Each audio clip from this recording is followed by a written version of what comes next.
And we're live. I know you didn't intend the countdown to work like that, but I used it. I'm Xios. You have to.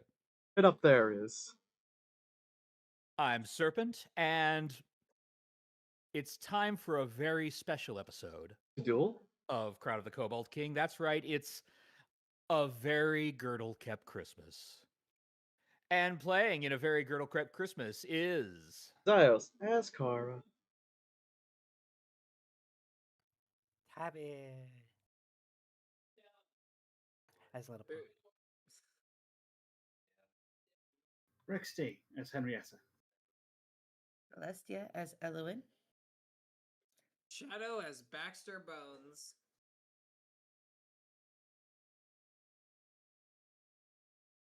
We're all coming through. Everything's good. Everything's wonderful. Yay! Except for the children of Falcon's Hollow. Things are pretty grim for them. Two of them in particular, of the 5 children who were kidnapped by kobolds, you have found and rescued 3. The three of whom are now under the care of your halfling pathfinder friend, up in the ruins above. But 2 more remain missing, as does Edgrin's party member and fellow pathfinder. When last we played,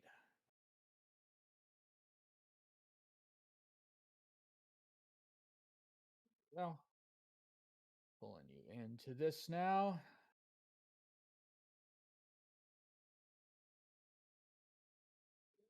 When last we played, you had found tunnels choked with sickening smoke, and within it 2 fiends, hellhounds, which you defeated.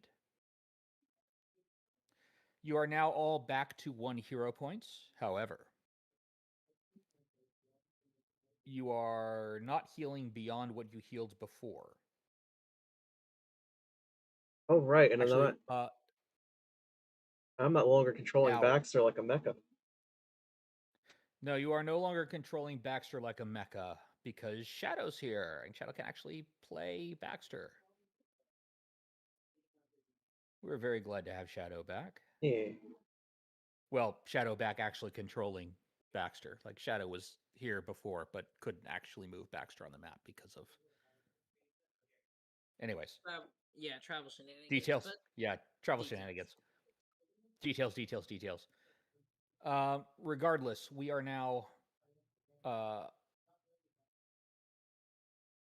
you are in the trapped elevator. You heard a strange sound that sounded like someone pounding on an anvil from further into the smoke. As you breathe the smoke does make you sickened. It is up to you to decide how long you want to wait before going in there, whether you want to go in there, and what preparations you want to make.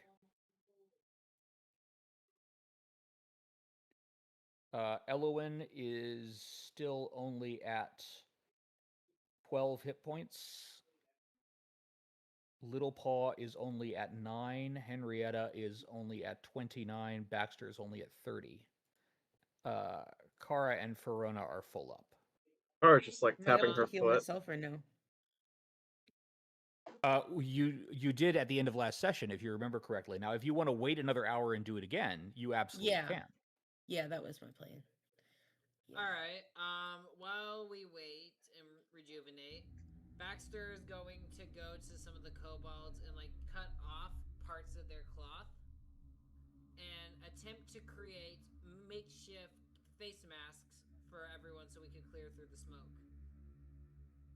All right, that sounds like a plan. Baxter, why don't Crafting? you give me a crafting check? Yes. And I will add my Wish to Live bonus because it is a skill roll. Okay.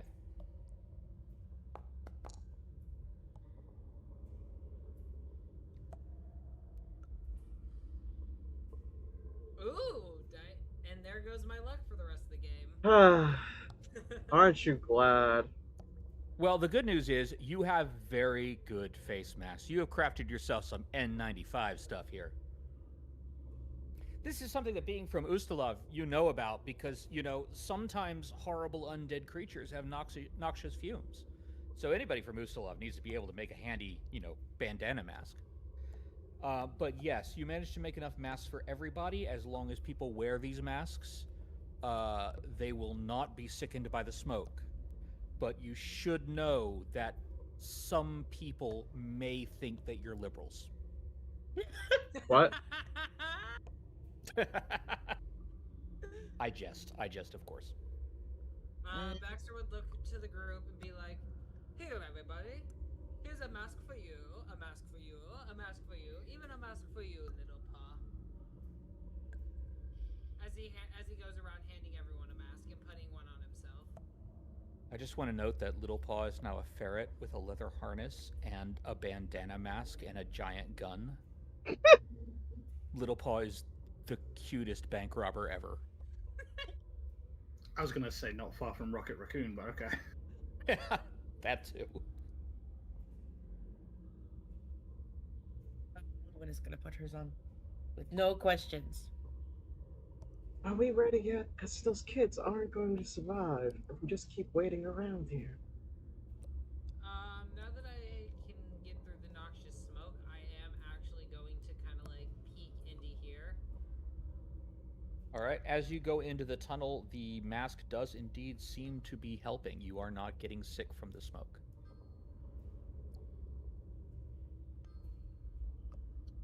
The masks work, everybody. So that's a good thing.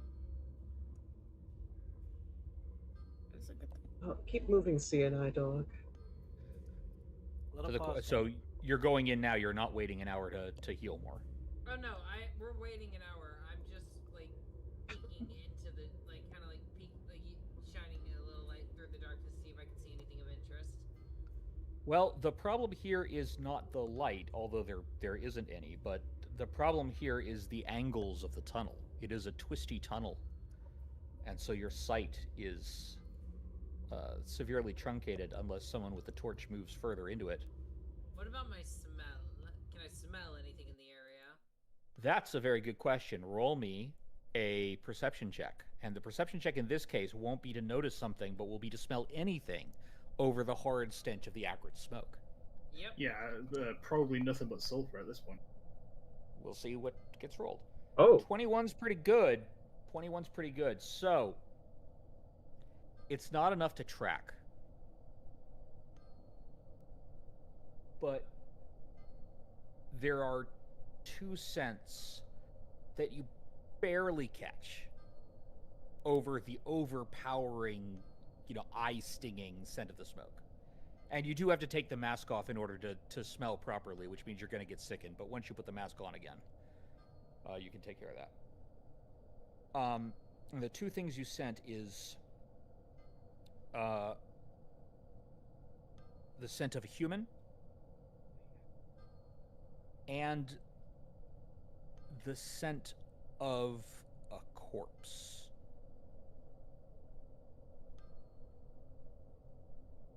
Little Paw is gonna clamber up on top of Elowin. I will put my mask back on, cough out the sickness, and then look to the group and say, "Everyone, there might be a conundrum. I am fairly certain that an undead or a corpse is in the area. What was the smell like moving with the human smell, or was it just like sitting there?" There is no way you can tell. You're lucky you got any scent of it at all over the smoke. So I smelled two things. One thing was a human, the other was a corpse.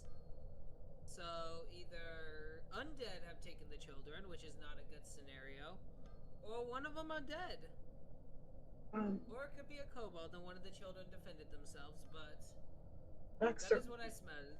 where did you get the cloth from on the kobolds? I hope this wasn't their loincloth you just gave us. Baxter would turn around and say, "No further questions, just be grateful." Feel free to take it off and breathe in the smoke.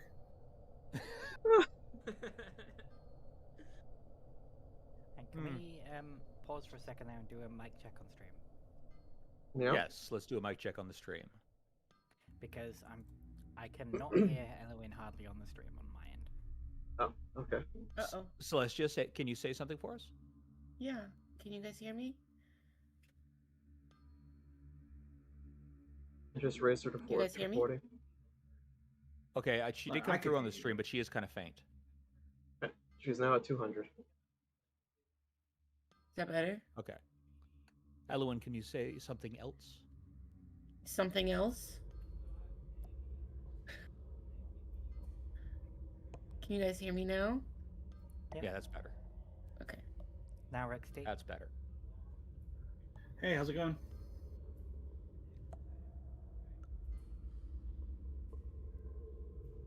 Okay, now Shadow. Hello, I'm living my life as a fish, just a lonely fish.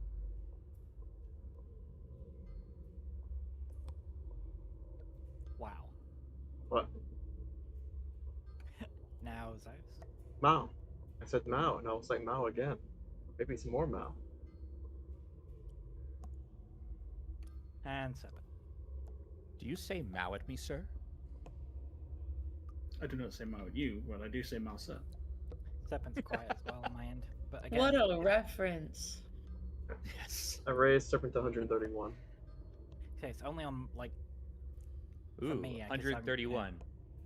I've got the stream on max on my end, and that's my volume levels that I'm hearing. But You have it max set in Windows volume as well on the stream for Firefox. no, because my computer doesn't let me do that. Ah.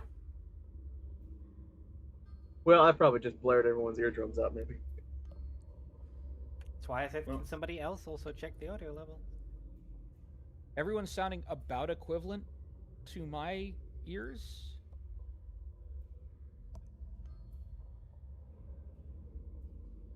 Well, now I don't hear a Would- shadow at all. I would see you him check? bouncing. That's because I'm not really talking. Oh. 1 sec, I'm pulling up the stream right now. Shadow's just bouncing.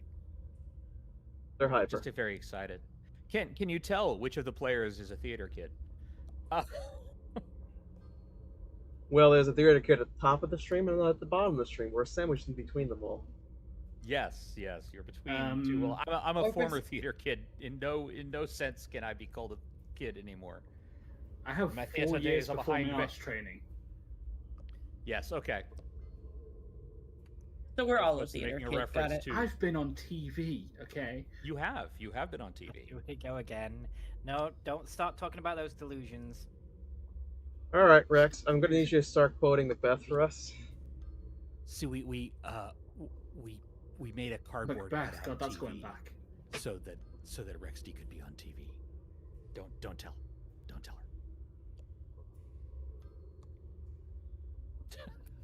Is this the dagger I see before me? The handle pointed towards mine hand. No, get it right. Is this tiny dagger I see pointed toward Ghetto Cap? No, that's me. To be or not to Okay, be. To be. Everyone, I have the stream at normal volume, and everyone is coming up well. Good. Good. Yay! Okay, so I was right to get us to raise the volume. Sweet.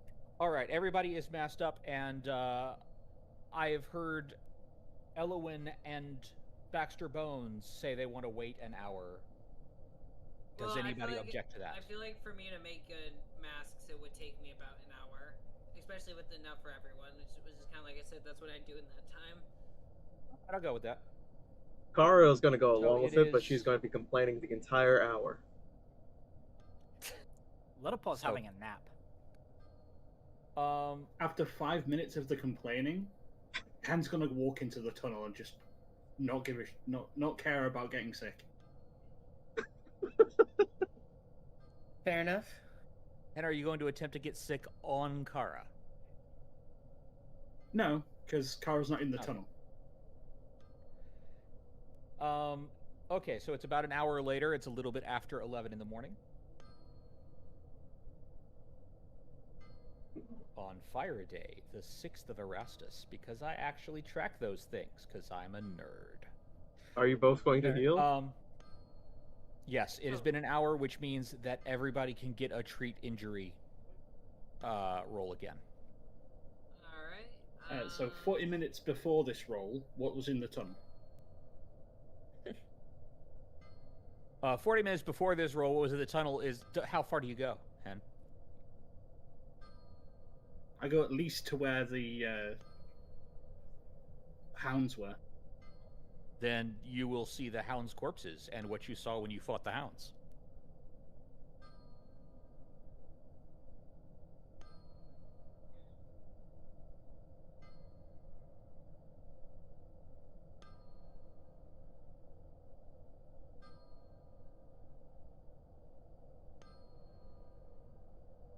You can see what looks like a faint red glow, which you can see there at the edge of your vision there. Mm-hmm.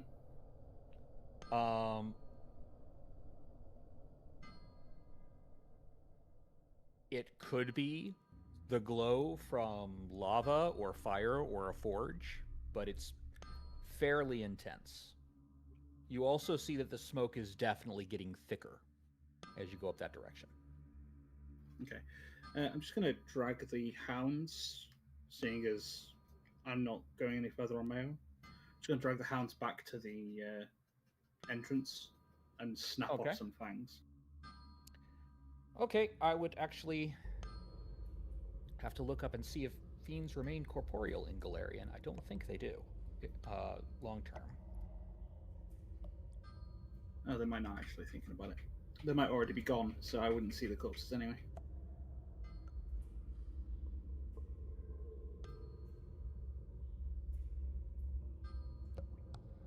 And I swear, if those kids end up coming back down here while we're waiting.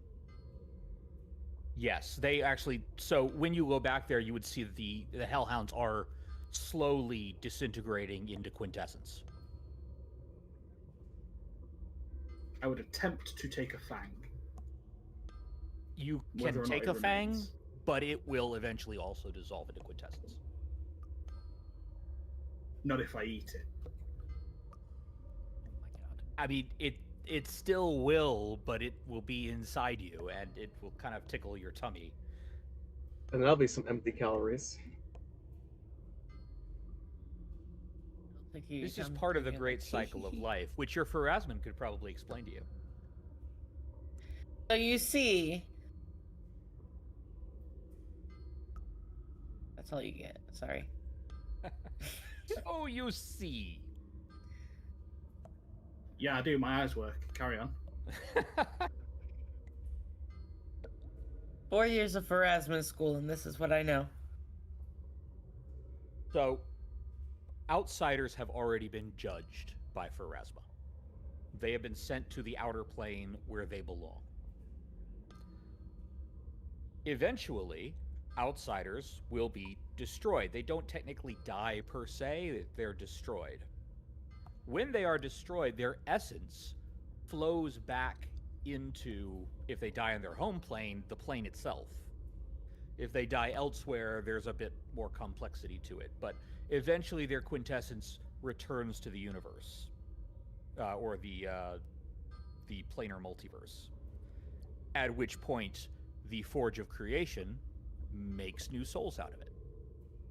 And this is true of all outsiders. Whatever outer plane you're sent to, you are essentially a prejudged incarnate soul at that point. And when that body is destroyed, the stuff that you are made of returns to the grand flow of creation. That's what I said. That's what you Fair said. enough. That's exactly what I said.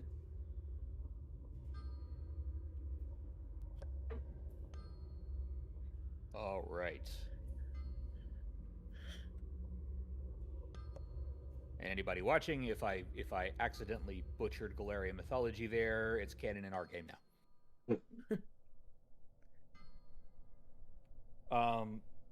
It has been an hour. Everybody can receive one treat injury roll each. You guys want me to do that? You're the one that's trained. Hey. I did it by an absolute miracle. And you definitely don't want Goodness. Kara trying. Okay, so who all is it? It was me. Everyone besides Kara and Farah 'Kay. need a little bit of healing. Okay, I'll do me first.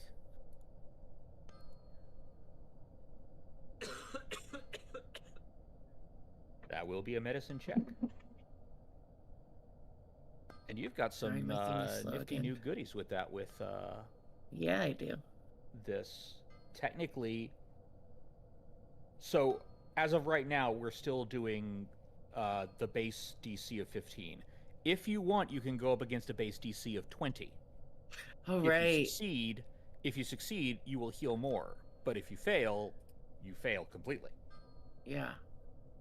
So you heal 2d8 healing.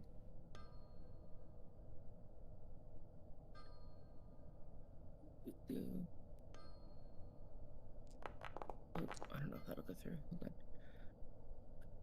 Sorry, it's being slow again. That's all right. You're fine with that. You just rolled twice. Oh, did I? Oops. Yes, that's no problem. I'm going to take your first one. You have healed back 8. You are now at 20 hit points out of 30. Nice. Let me see. If That's you're okay. big enough, or are you too tiny?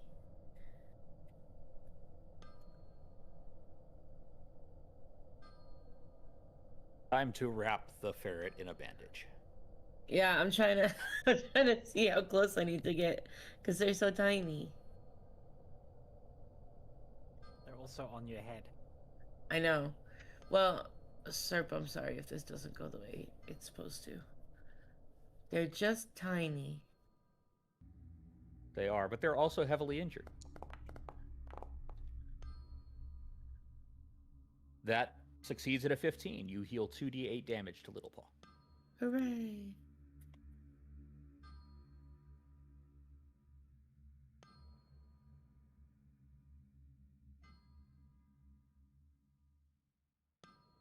Go ahead and roll 2d8. There you go. All right. That's the exact same as the second roll. Well, Yes. Little Paw is at 19 hit points out of 36. not awful. Legitimately more than half. Yeah. And do keep in mind also, Elowen, you also have your heal spells, but those do not replenish until you sleep. Right. But you don't have to wait an hour for those either.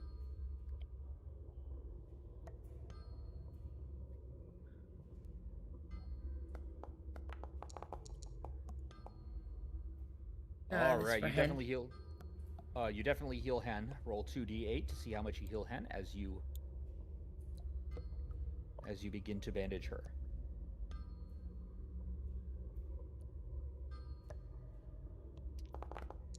That's another 10 minutes. 10 points for Hen.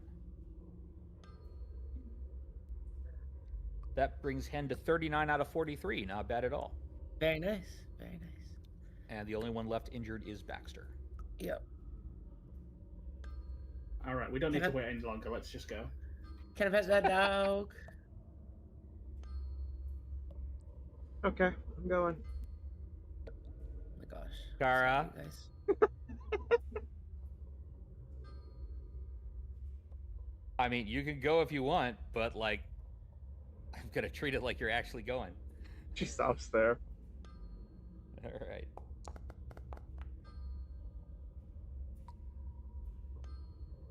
Elowen, do you have your jellyfish lamp out? I should. That just barely makes it. Oh my god. It does just barely make it, but hey, it But makes it does make it. That's all that matters. So you better be happy. There. Turn on the jellyfish lamp for you. Now they're 10. Thank you. That seems to be my magic number tonight, you guys. That will actually heal Baxter up to full. Very good.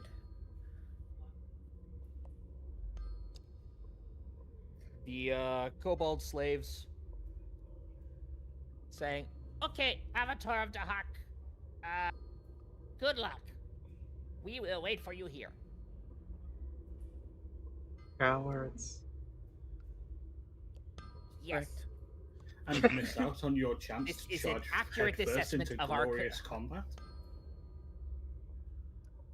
We are but humble servants of the Avatar of Dahak, and terrified and have no weapons. So Kara's just gonna try to sneak around the corner, see what's there.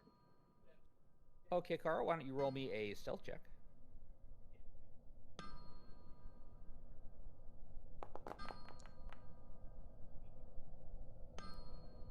All right, that's 16 stealth. That's not terrible.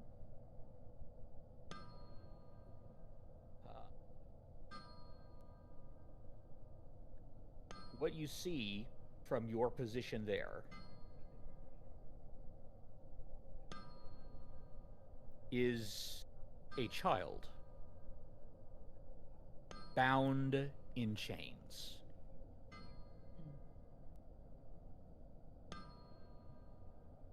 On the ground, trembling in terror. But they're alive because they're trembling in terror. That's all that matters. They are trembling in terror. You can see signs of life.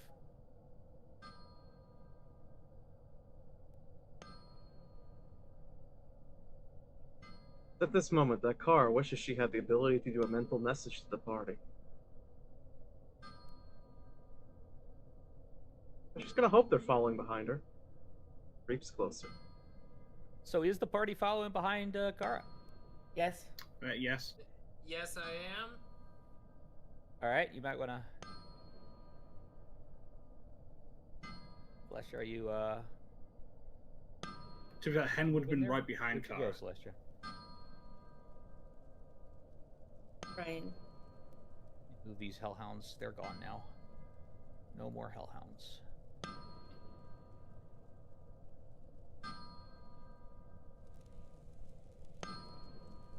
Oh, there's nothing here. Okay. We need to move Celestia there. Okay, Kara, stop when you get there. Okay. Baxter, stop behind Kara. Stop behind me. It's really hard to move around in here. Yeah. It is. The These are light very. walls are sort of in the way of movement. Yes. And it's harder and- because it's slow. Yes. That's the best you're gonna get. Yeah, it's very laggy. All right. Hen has made a move to pull Baxter behind her so that he's not front line. Probably wise. Let's If just I can get over switch you there. two. How about? Let's just switch you two. That work, Ken? Thank you. It's... You might need to help Celestia with the movement. I'm sorry. It's Well, not- right now you're. Yeah. Here, I'll move. To be around. fair, this Thank is a you. very finicky thing right now. Yeah. This is a very finicky thing, and that is somewhat by design because these are narrow, carved-out tunnels carved by small creatures. Thank you. However, once you reach there, everything opens up. And what you see is a hellish nightmare bursting with black smoke, vomiting forth Has it from an acrid, stinking forge. hurt us at all? I'm gonna get to that. Let me describe it first. You hear the loud crackling of a fire filling the room. It is blisteringly hot coming from the forge. But the light seems strange, somehow more sinister, hellish than usual. The entire far wall of the cavern is taken up with this huge forge. Between the forge and where you are is a massive anvil. There are hammers, tongs, and other blacksmithing tools. Jurin Creed is bound in chains, fully secured, and binding him with the chain that binds him over the anvil, where he's pounding on it slowly with a hammer, forging link after link after link, is a creature out of nightmare. Dwarfish in shape, but larger than a dwarf. Wrapped in chains. Can I roll something to know what this is? The smoke and the beard becoming one. Yes, you can. That would be a religion check or some sort of applicable lore to undead or dwarven religion.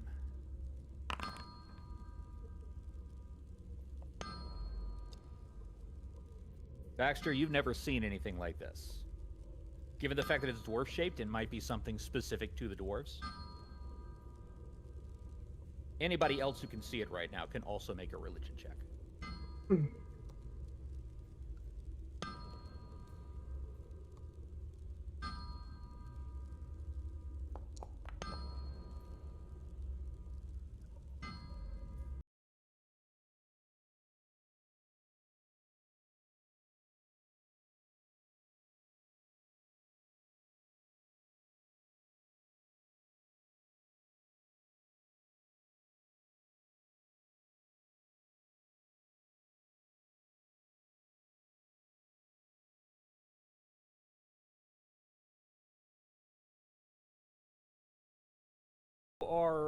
You've been in this area before, and you know something about the dwarven religion that was prevalent in these ruins back when they were still inhabited by the dwarves.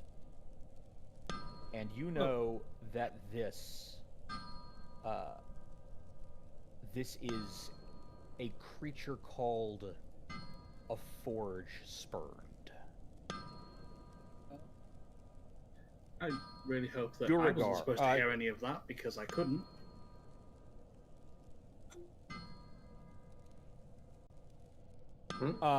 Droskar, the dwarven god of toil, of slavish, eternal toil, has very exacting standards for his followers. You must keep working. You must keep toiling.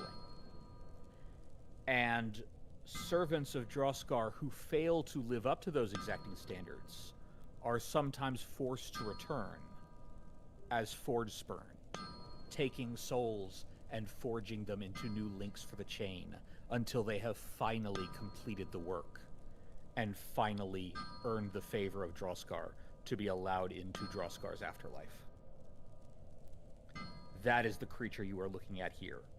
It is undead. It is a creature of fire. It is deeply unholy.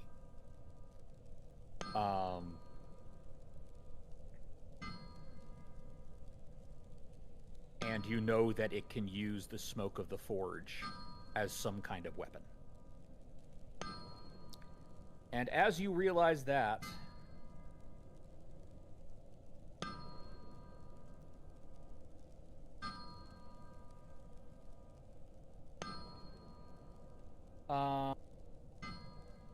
the Forge Spurned makes no reaction to your entrance.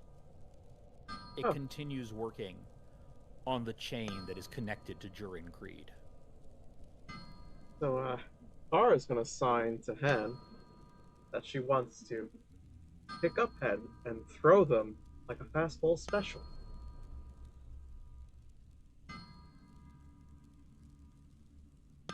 Oh, Elowen, one other thing you know is that if he finishes forging that chain, Jurin's soul is gone. I'm definitely sharing all of that with the group. Okay, that does require you to speak. Oh, yeah.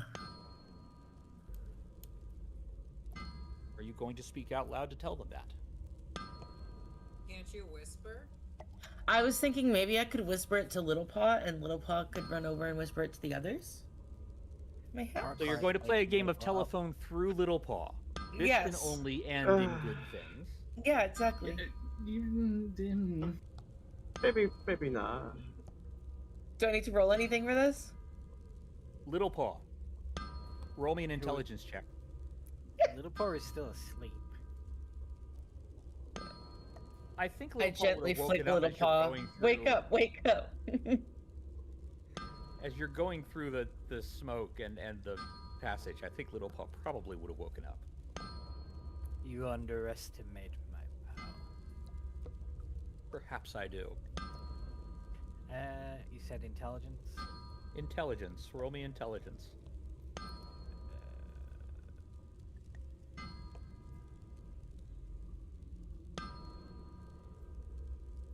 How do you? Actually, let's make it a skill because this prefers skills. Roll me. Oh no, roll me a perception check. We'll make you perception.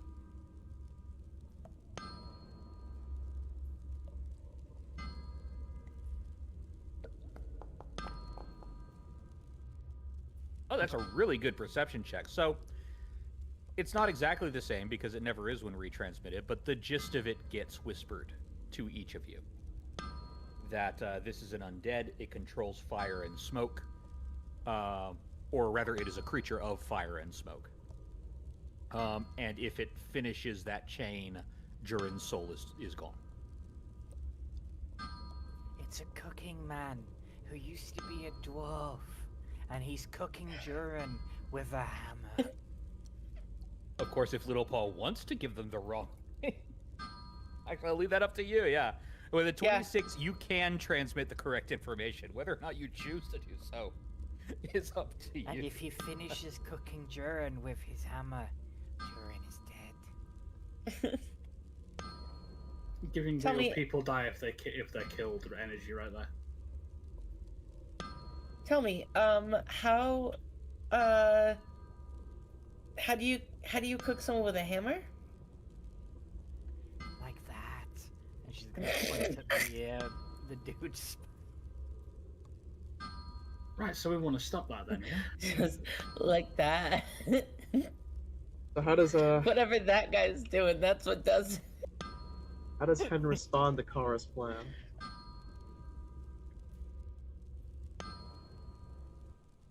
I could probably just run further than you could throw me.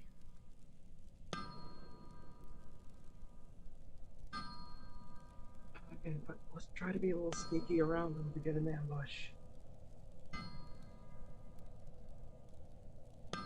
I'm going to draw my blades and charge. Okay, Kara's gonna drop in In fact- stance. in fact, Kara did not defeat his perception check, so this is going to put us into initiative. Ah. Uh-oh. He just ignores all of you until you make aggressive action, because he's more interested in foraging.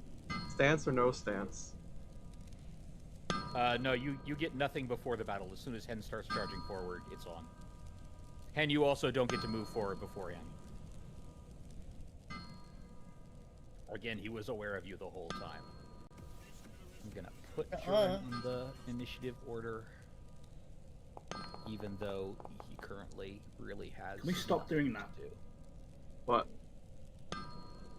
Every single time that soundboard is hitting, it deafens me, and I told you guys last week. Came through really low on my end. Thought it was lowered.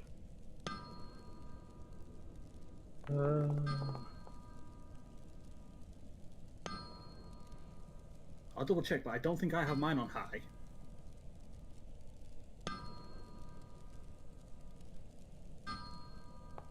What soundboard? You have it Sound on anyway. alerts. Oh, does this play through Discord? No. They play through Twitch. Oh, then no, I'm just getting deafened in the Discord call by whatever's pressed. It's not coming through Discord. Yeah. Well, It's only coming from Twitch. I don't have the stream open. I don't believe that's anything coming from us then. I didn't hear anything. Yeah, that gets played through my OBS into the stream. Yeah. It doesn't go through I the just played Discord. through the stream. Did someone just press spooky scary skeletons? With channel that points did on the happen through stream. Twitch. That didn't come through on the stream for me. It came through in the Discord indefinitely. I don't know why. I have no I idea. don't know why either. That did not Huh? do that for me. It should That's not why I do thought that. you were using the Discord thing, Discord soundboard. No. No, you must Once have the stream again, open somewhere. Technical I difficulty game continues. No I one don't here even used have the Twitch open. Never soundboard. mind the stream. I do not know. Yeah. That one, and then the one that was played previously, I couldn't hear a thing anyone was saying because all I could hear was the one that was previous. Yeah, and that didn't come through for me at all because I've got the sound down on the Twitch stream. I'm confused. I don't know why it's coming through as if it's on the I am soundboard for me. also confused.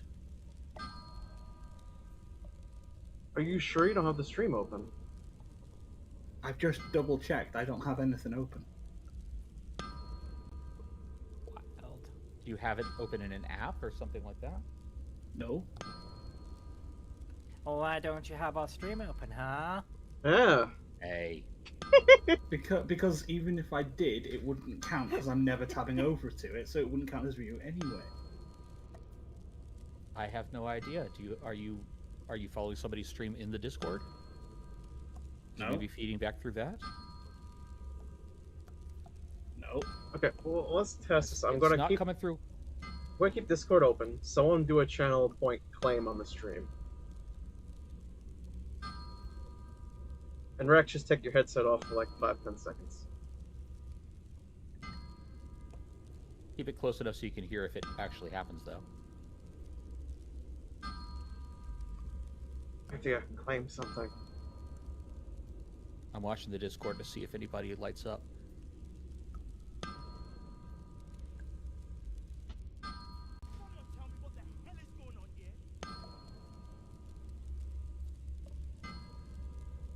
No one lit up. That came through my headset. Nobody lit up on the Discord. It Yeah. is not going through the Discord out. Where's it coming from then? I have no clue. I don't know. I'm sorry. Here, I'll go check. Technical support. Now we're in an ad break anyways. Perfect time for technical support. Stay tuned for Picture in Picture.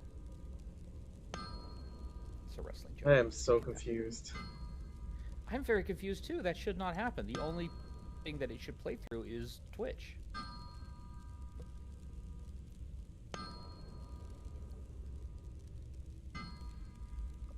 Like, there was an option to link Discord with Twitch, but it added so many fucking roles to my Discord server I was setting up that I just unlinked it, so that's not even a possibility. And even that wouldn't feed back the sounds because that would result in the echo effect, which is why I have the sound turned down when. And it would be a ridiculous this. feature for them to do. Yeah, it would make it almost impossible to stream because there's a delay. Interesting. Anyway, well, Rex, do you have well, OBS we'll open? fix it with that. I might have. It's probably going through that. Why would it go through Rex's OBS? Remember that we set it up so we can all individually stream? So it's playing the browser source, which is stream alert sounds, through the OBS. Okay, so it might be my OBS volume then. Yeah. Okay, yeah, because that does happen when I individually stream, doesn't it? Hmm. Yeah, that's probably it then. Okay, didn't know. Completely forgot I had that open. That's all right. We figure these things out. We are technical difficulty table. Uh, All right. Mystery solved. Alright, All OBS right, is now everybody closed else, completely. get yourself. Oh, right now, I've only got Kara and Baxter in the initiative roulette. Everybody else, get yourself in there.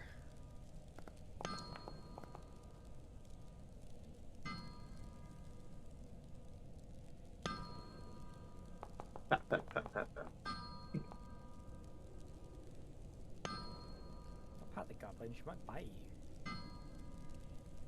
I mean, the child elf.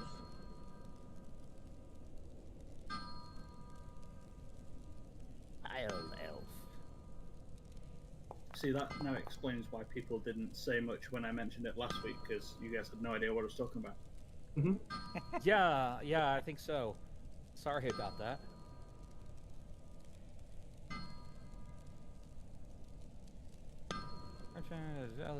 Okay. Which probably everybody. means the sound alerts are now insanely low that no one can ever hear them because I lowered them more. we can readjust that later. Yep, everybody's in there. Let's go. Hen, you take one step forward. And when you take one step forward,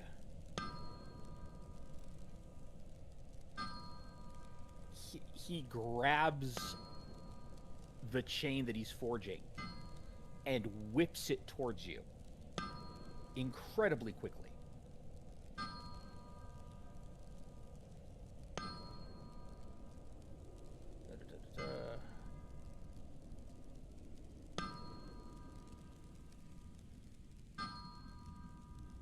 Or no, he actually has to step forward for that. So he takes a step over to there and just whips the chain towards you incredibly quickly before you even really have a chance to react.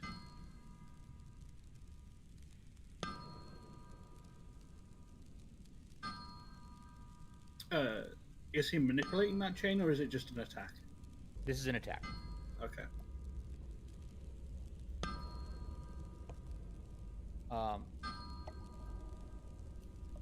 He is going to make a trip attack with this.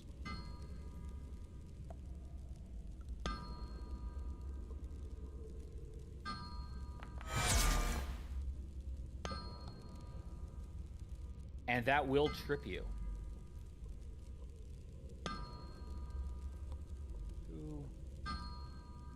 Always have to look up the trip rules because so many different rules systems are in my head now. So the good news is... Do I not get a roll against it? No, it's against your athletics DC. Basically your athletic skill plus 10. They've gotten rid of most opposed rolls in this system. Okay. I don't understand why, but go ahead. It's part of what they tried to do to essentially simplify the system.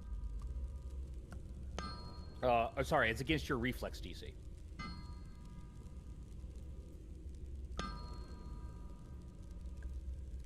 Yeah, so 19, it would still be it anyway. Yes. However, it would not have been a critical hit against 19. Must have been some way to indicate that it's a trip attack. Anyways. So you're going to land prone. You're not going to take damage from that attack. But you are going to get tangled up in... You can feel the heat of it. Luckily, it goes around your boots. But you can feel the heat of the chain through your boots. As it just pulls your feet out from under you and drops you prone. And then he's going to follow that up with a second attack with his soul chain.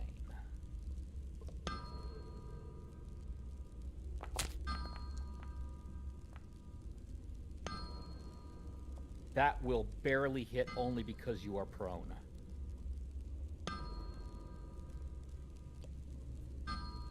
So he grabs you by the foot, he pulls your feet out from under you, you land hard, and then he slams the chain down on your back. Where it does not only the metal damage of the chain, but also fire. Huh. So, Initia's not updating or any of the roles since then for my client, but it is for the stream client, so I guess that's all that matters. Hit F5 to refresh your client. Hen, are you okay? Hen just took a massive hit. Hen's Well, back is bleeding and blistered. Baxter seeing. Baxter bones. Yep, Baxter seeing the fiery undead. I can't remember what it's called. Well, with Forge his already. Third. Yep, with his drawn weapon, he will.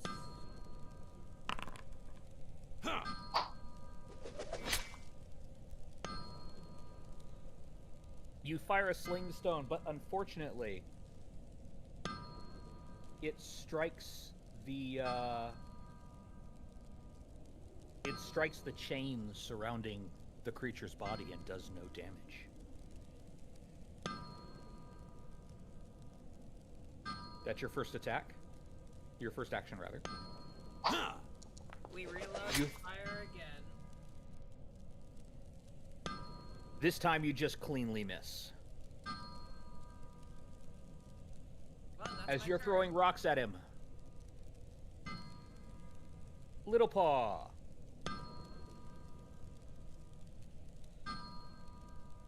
Lib Paw's gonna hop off Elwin and dart to. I want to like get out of sight to stealth. Okay, And you are then- currently around a corner from the creature, so he cannot currently see you. So you can hide as an action. I'll do that.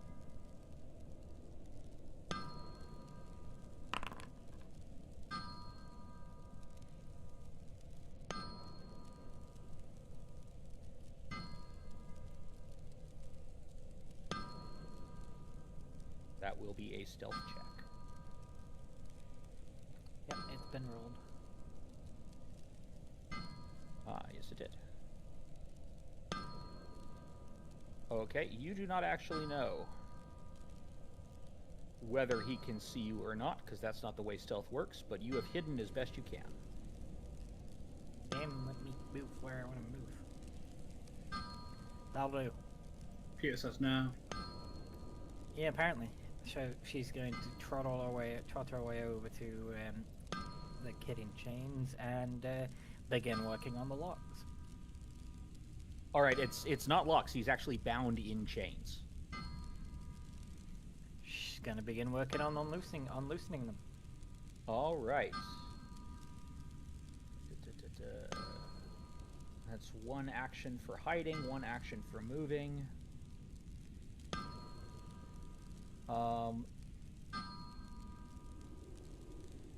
Go ahead.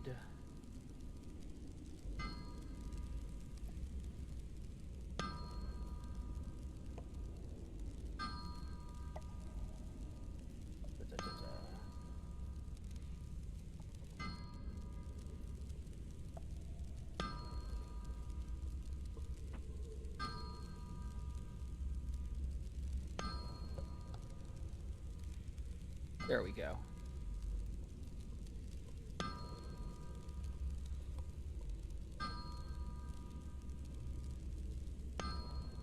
Go ahead and roll me a thievery check.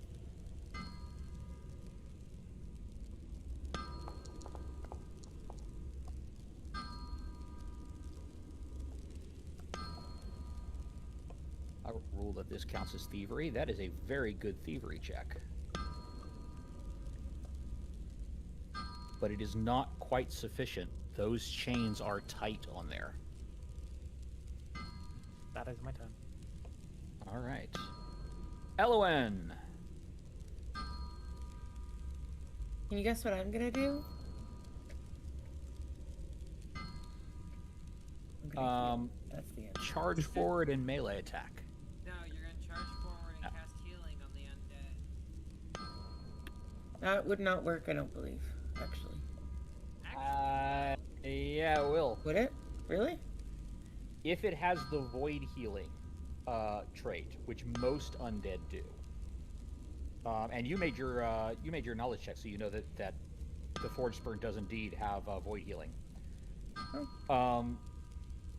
It will take any healing you do to it as damage. Yes.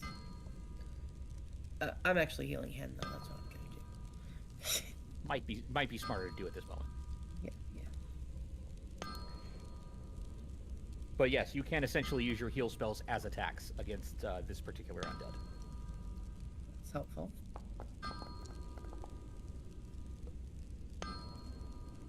All right. 21 points of healing to Hen. That is potent. With your new second level heal spells. Yeah, right?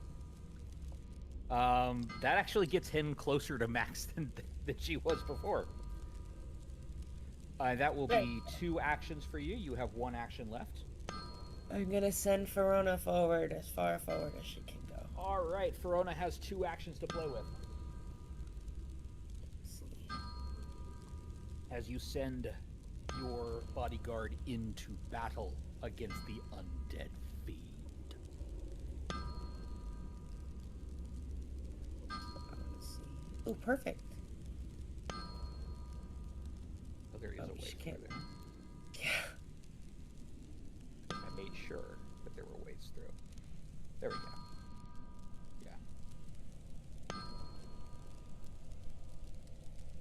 Go, Verona, go.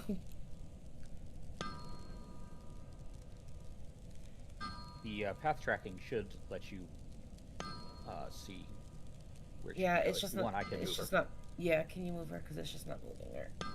She cannot get up with 1 move action, but she can take 2 move actions to get up Okay, that works. to the creature.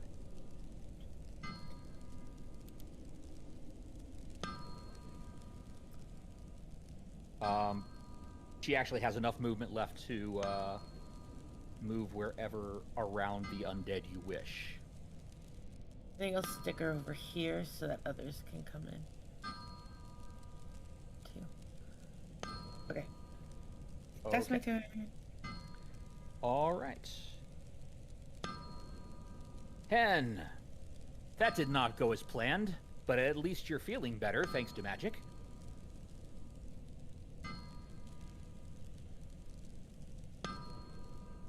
Okay. Well, I'm going to stand up for 1 action. Okay.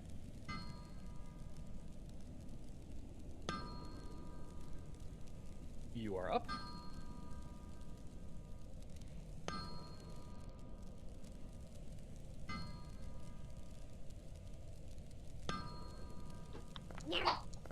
He's no longer pounding on the forge, so let me turn that off.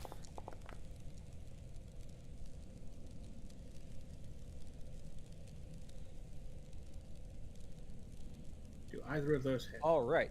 You do hit with that second attack. Your second dog slicer cuts into him. The first one gets deflected by those chains that are wrapped tight around his body, but that second one finds a weak point.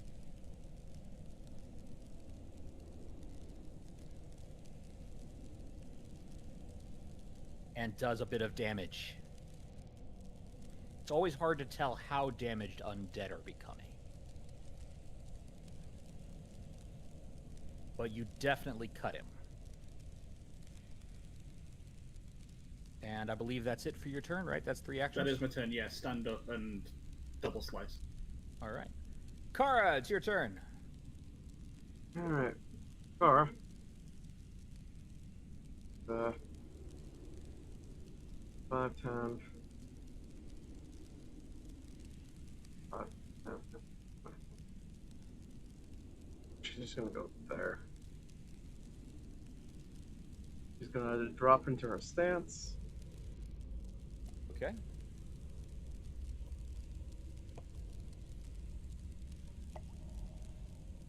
As you assume your dragon stance.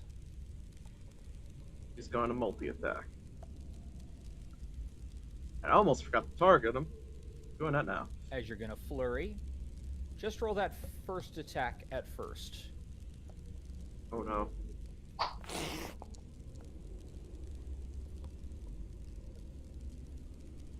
All right, you miss. Go ahead and do that second one then.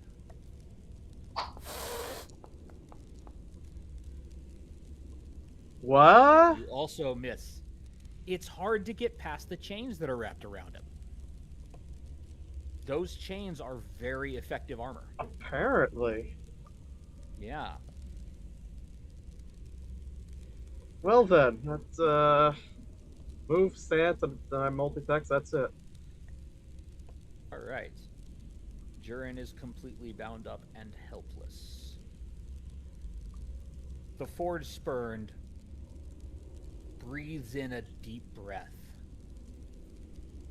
and then lets it out.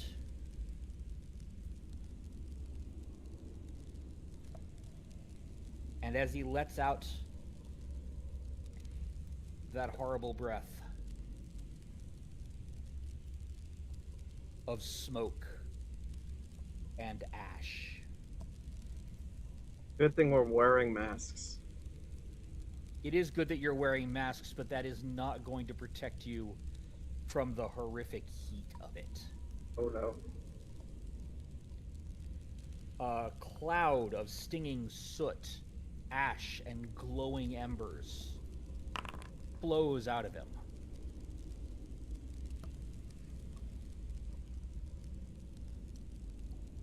Da-da-da-da-da.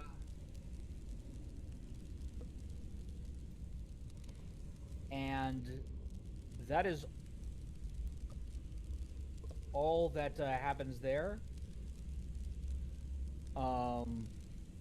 He is now counting as concealed. You are also all now concealed from each other, but not from the Forge Spurn, because it's his ability, and he can see through it.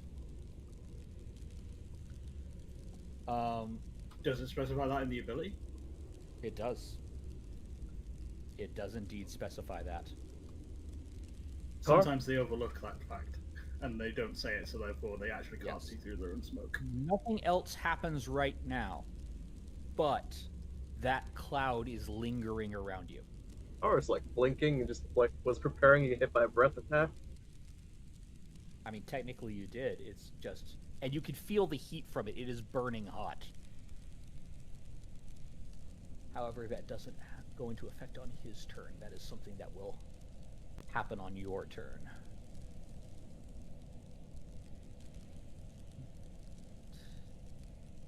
Right.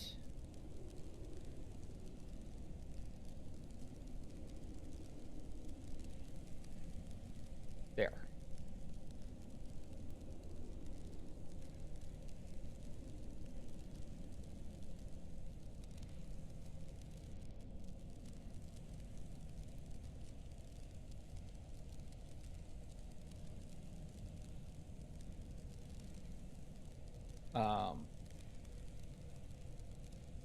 And then he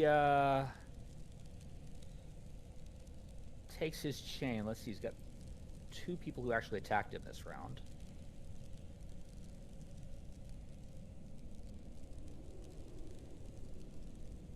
Let's make it so where I can't click on him. That's not good. Oh, no, that's because I have the wrong thing set. That makes sense. Haha, technology.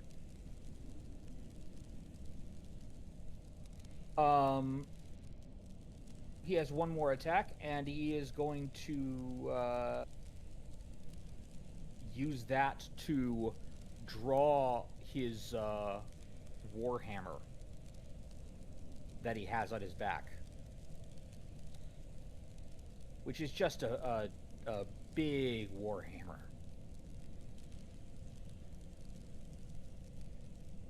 Blackened with fire.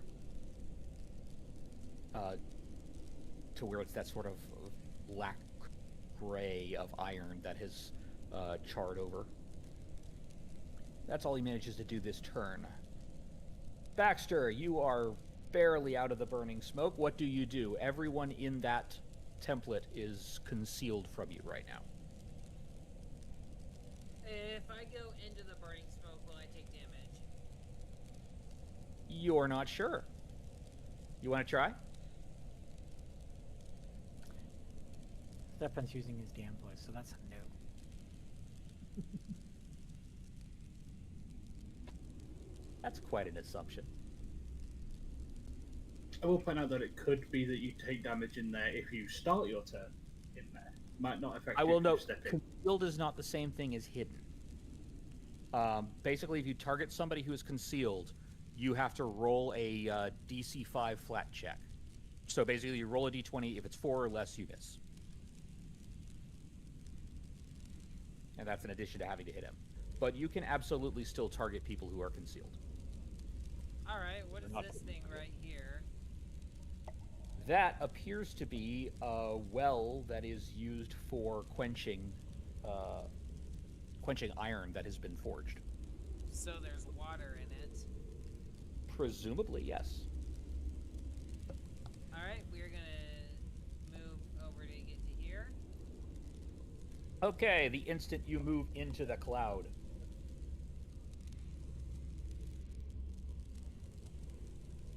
Okay, I it wasn't need that you. if you end your turn. I need you. Ignore the rest of you. I was still set on targeting. I just want to target Baxter. There we go. Baxter, you give me a basic reflex save.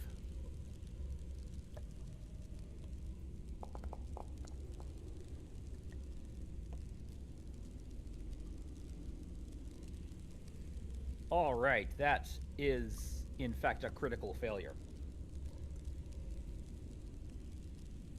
So, Baxter, as you go into the cloud, the embers sting your eyes. And you are going to find yourself blinded. How do I get unblinded? Is it like an action to unblind myself? No, it is there is magic that can cure blindness, but otherwise you just got to kind of wait it out, presuming it's temporary. More Wait, importantly, I'm though, permanently blind?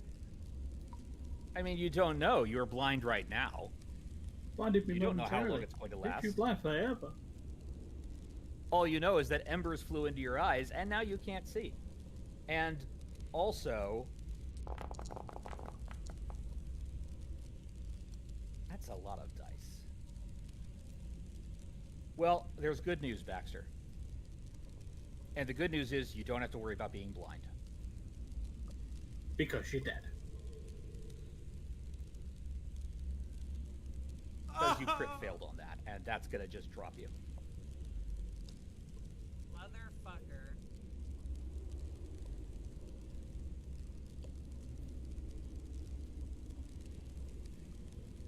Okay. 42 damage. Little Holy Paw. cow. It's crit fail, which means it's double. Crit fails are not kind. And what's Little not Paw. kind is these dice to Baxter. Yeah. Go ahead and give me a reflex save, please. This Baxter's alive. Don't worry, I'm coming up. Merry Christmas, you're dead. Okay, that is not a crit fail, that is a failure.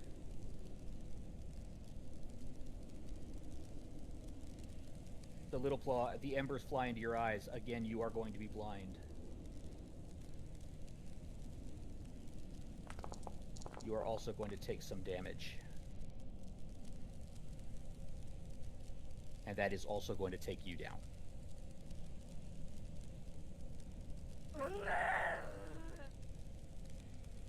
Just barely. Or so you think. So, Or just so you double think. checking. This is a normal level encounter, right? This is a difficult encounter.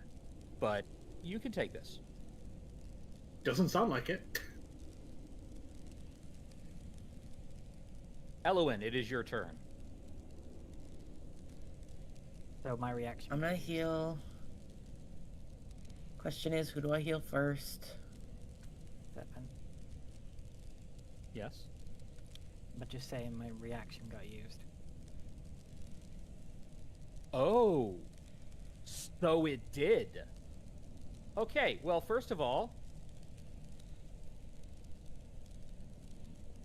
Well, hang on, this is going to do some stuff. Little Paw Aha! makes a pained screech and stops moving. It kind of like flops over into the chains. And then gets back up. Yes. Doesn't drop. Little Paw, do you want me to take control of you during this time, or do you want to roleplay what is now in control of you? You this time, and I'll watch. Okay.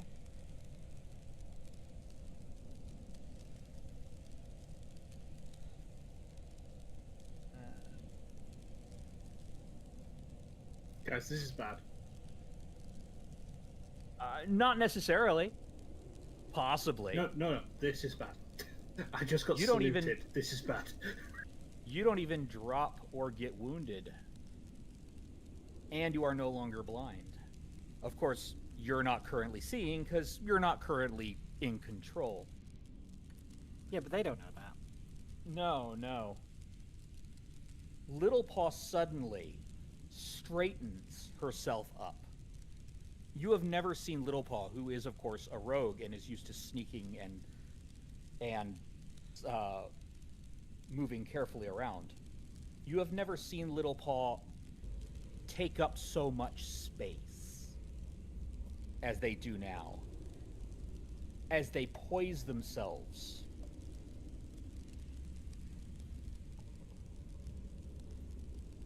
And they draw their pistol.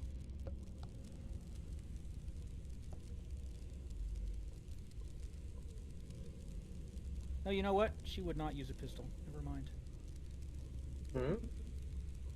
Never mind. She would not use that pistol. You have both your corset daggers already drawn because you never dropped them. And she will say something in a beautiful, elegant language. Who here speaks Fae? Let me look. I do. I don't need to speak Fae to know this is bad. I do. You do, Elowen. And who is the other one who speaks Fae? Baxter, I think. Bones. Baxter speaks Fae in the Fae language, which is a beautiful, elegant, almost entrancing language. But I'm unconscious. Little Paw says, speaking with a resonance that you have never heard Little Paw used. It is still Little Paw's voice, but it is with a presence and a resonance and a diaphragmatic projection that you have never heard Little Paw use before. In perfect Fae, says, back to the outer planes from which you spawned. Little Paw dashes to the other side, thus going into flank with Kara.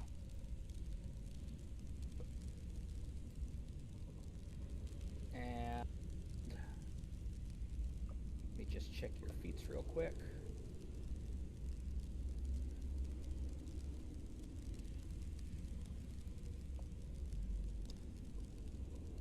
Yeah, that puts them off guard. Which means it's sneak attack time.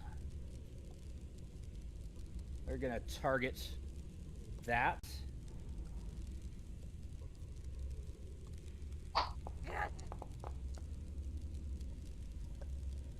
That's okay, because we've got another attack. It is not saying it's off guard. Let me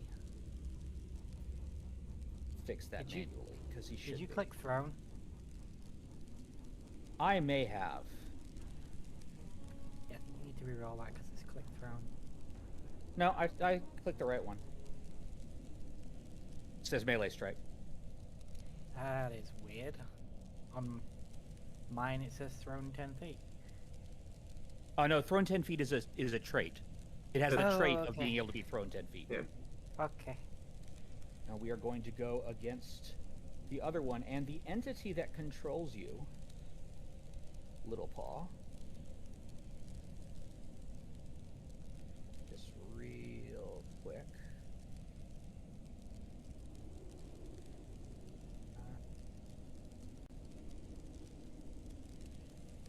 Sorry, this is the first time I've run this one before.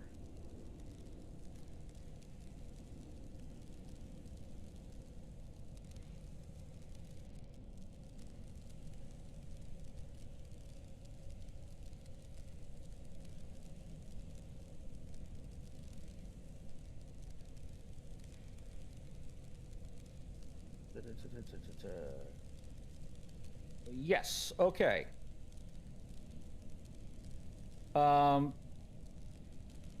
Having swung with the first one, the entity then attacks with the second.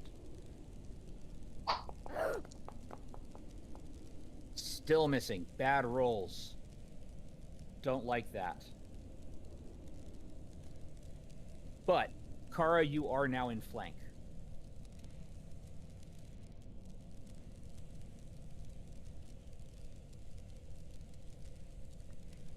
I mean, the entity could use my hero point to re-roll one. Could. I wasn't going to use your hero point without your say-so. Would you like the entity to do that? Also, did we gain another hero point? Because you said we started the session with an extra hero point. I hadn't used mine. You started the session with 1 hero point. You start every session with 1. Okay, yeah, it can use a hero. It can use a hero. That said, for your first time using this ability, the first time that other people have seen it come out, because you've been pretty good about concealing it so far. For that, I'm going to give you a hero point for role playing, which they will immediately use.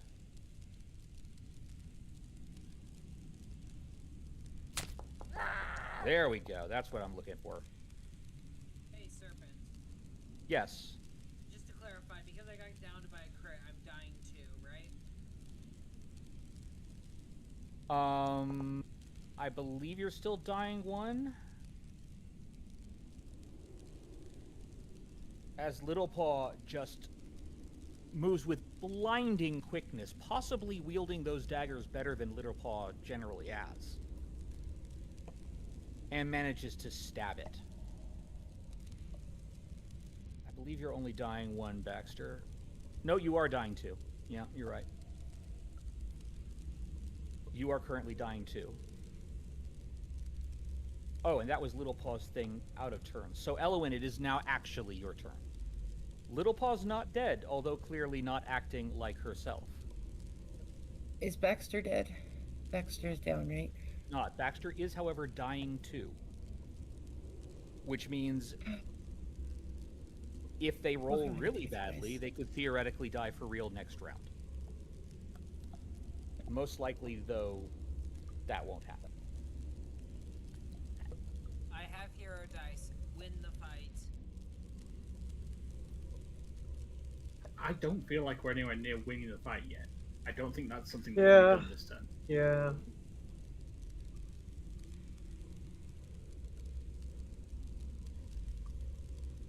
There's also the fact that from your current position, Elowin, you cannot actually see the forge spurned. But you can see... Yeah. Actually, you can't see Baxter from where you are either, but you can move to see Baxter. If I go, like, here, can I see Littlepaw? Yes. You would have to move up that way, but it's a 15-foot movement, and then you'll be able to see Littlepaw if you move to the left of hand there. For some reason, the Pathfinder won't work for you. Yeah, there you go. It's not going. Thank you. It's supposed to find a path for you. Well, it's not pathfinding. Ah. Ironic. All right. Because at this it's point, you second can see... Oh, but that does... I'm sorry. Before you do that, that does mean that you're going to have to move into the cloud. Oh. This is as far as you can get not moving into the cloud. And at this point... You can barely see Baxter. You can barely see Baxter, and you can see Hen, and you can barely see Kara. Okay, then we'll do Baxter.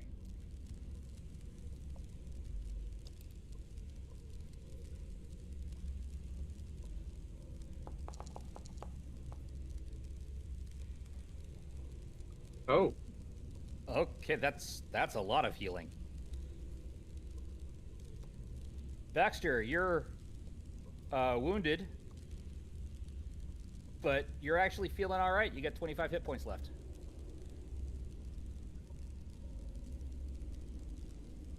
That should have done more than get rid of the dying 2. That should have gotten that. And that should only be wounded 1. Not sure why. That didn't do that. But regardless, you are still prone. As the healing magic strikes you, it also restores your sight. So that's a movement for Elowin and 2 actions to cast healing, so that's it for Elowin. Indeed. Verona has an action she can use to move, to keep up, but cannot attack. Cannot attack. Okay. Then. She has a single action that she can only use to move. Okay. Then she'll probably just stay where she's at then. Okay. Hen, it is your turn. Yes. Should I go down again? Does that put me at dying 1 again or dying 3? If you go down by a normal hit, that will make you at dying 2, because you now add your wounded to your dying score. Okay. Thank you.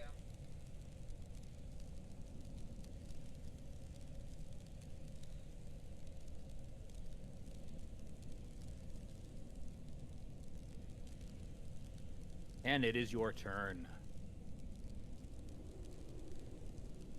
First of all, Hen, I'm going to need you to roll me a reflex save. Let me pull that up real quick.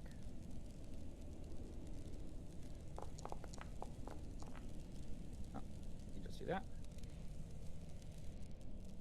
That will barely fail.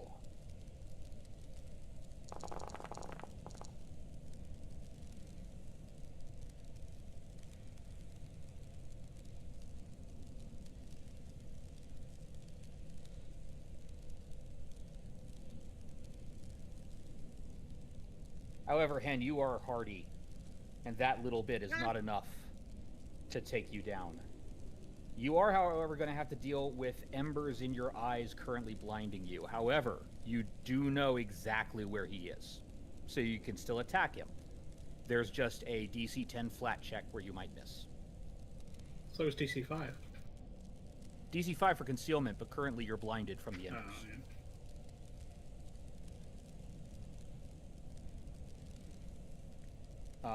You also have the flanking bonus from Verona. It's not quite lined up, but I'm going to say it is because it's close enough. So he will be considered off guard.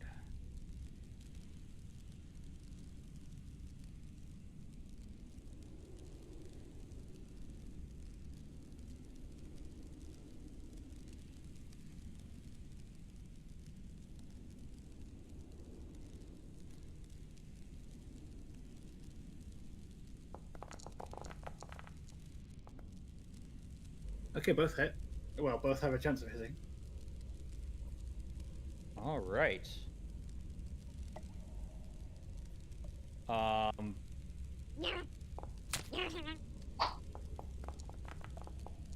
rolled 2d20 yets. Yeah.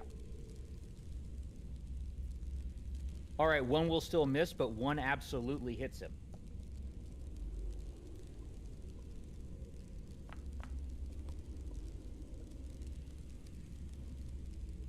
Okay.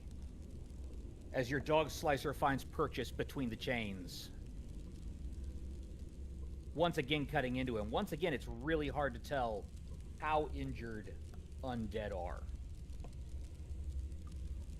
But you definitely cut into him. And that's 2 of your actions. You have 1 more action. Give me 1 second. I just want to see if there's anything I can do.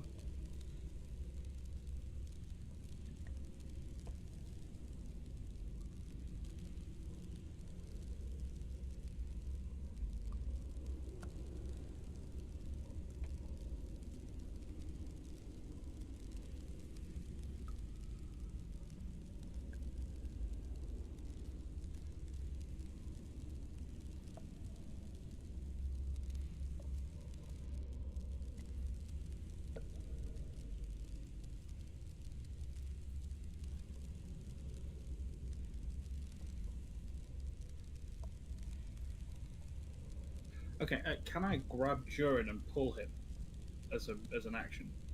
You can. I'd like to pull him towards Baxter.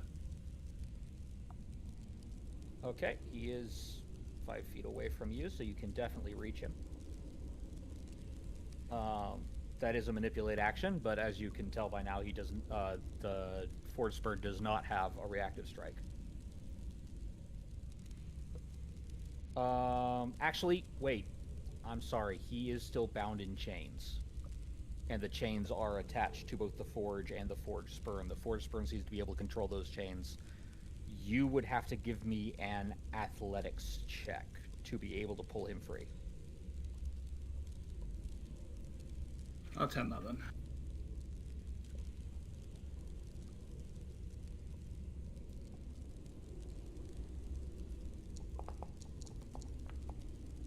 So close there. No Foundry. I don't want to do a reactive strike. What? You want to do it? You want to hit the kid, Kara? Apparently. Just as Hen drags Durin, you just reach out and give him a kick to the head. No, Hen, you are unable to move Durin. The chains are too tight. I'm gonna hero point it. Okay. You burn your hero point.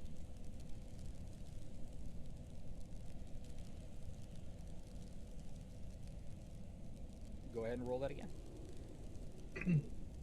We get hero points. Do the enemies get villain points? No, they do not, because you're heroes. You're special.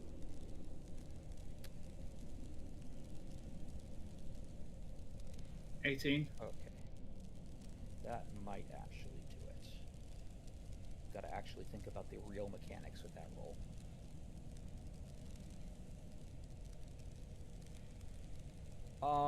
I will say that is sufficient for you to pull Durin over to Baxter, but he is still bound in chains, and the chains are still attached to the forge spur. Baxter, get him out of those damn things. I'll certainly try my best. Kara, give me a reflex save as the burning, stinging embers are all around you. I should be good at that, I hope. You should be. I'm going to hero But point not that. when you roll a 1. I'm going to hero Okay, point that. That's probably a good idea. That is probably a good idea.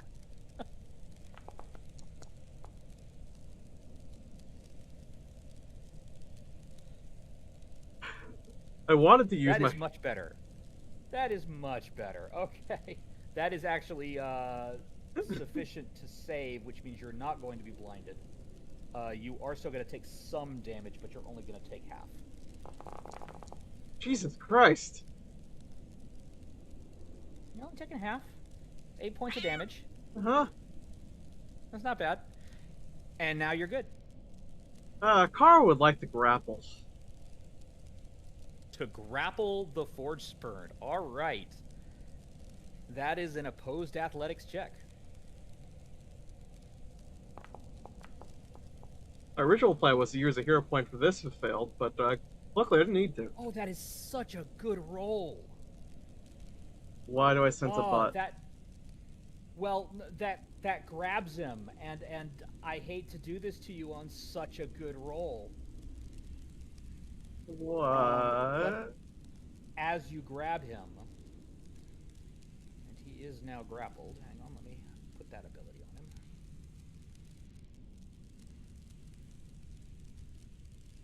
In my head, this sounded like a good plan, but I'm starting to have doubts. Yeah, you think so? Well, you tried to grab some fog. You missed.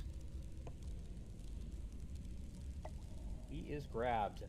I need you to give me, Kara, another reflex save, please. Oh no. As his body is scalding hot. That will not be sufficient. But it wasn't a critical. It wasn't a critical failure. It's just a regular failure, which means you're just going to take 8 more points of fire damage, as just being in contact with him burns you. You have 2 actions left. He is grappled. And as long as you can take that damage each round, you can keep him grappled until he breaks free. So, how does a breath work when it's point blank? Does it still do a cone, or do I just center it onto him? It would still be a cone, but you can basically make sure he's in it. Can I do a cone that would doesn't still go- hit anyone else?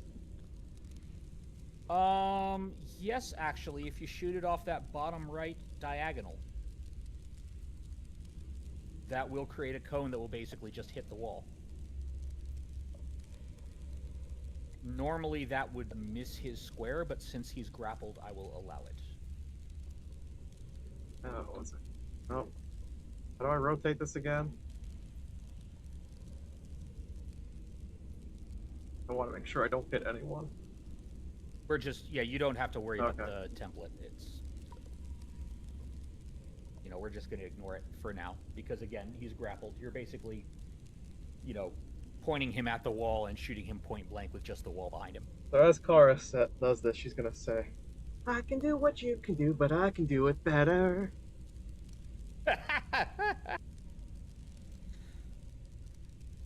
Wow. What? So he's gonna need a I love it. reflex. Yes.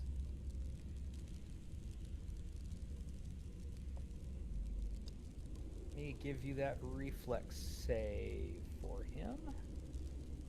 Reflex is his bad save. Oh, but he rolled good, though. That's probably going to be enough, I think. Yeah, DC 18 basic reflex. That said, he still is going to take half damage. So go ahead and roll that spirit damage. And he is going to take half. You identified him. I'm going to go ahead and let him be identified. There we go. So yes, he takes 3 spirit damage as your breath smacks into him. Which is not quite as much damage as he did to you, but it's still very handy. And That is... was, I believe, 2. Mhm. He is still grabbed. If you continue to the grapple through your next turn, you are going to have to save again against him being searing hot. There is no possible way Jurin's going to stay conscious over this, but we'll give him a chance.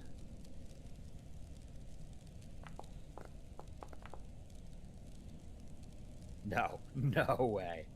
No possible way. Jurin is gonna go down and become unconscious from the damage of the cloud.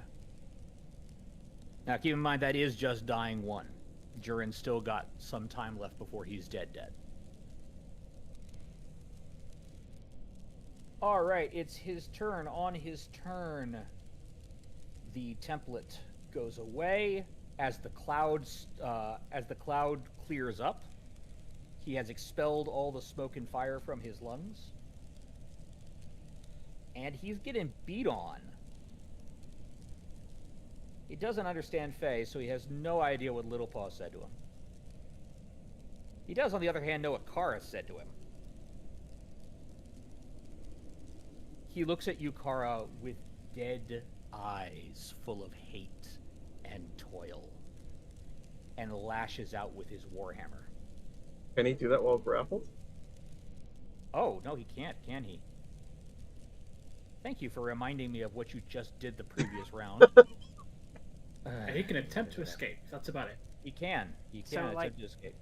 Since he's grappled and, like, he's no longer forging, is he not toiling anymore? Actually, currently he's just grabbed. He is not currently restrained. Right, but he's not toiling anymore, so... This is right. He is no longer forging the chain.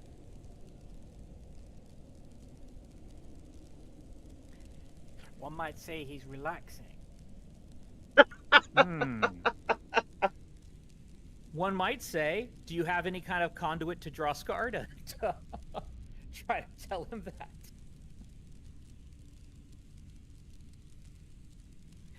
Alright, Elwin's godly, maybe they can do it. Alright.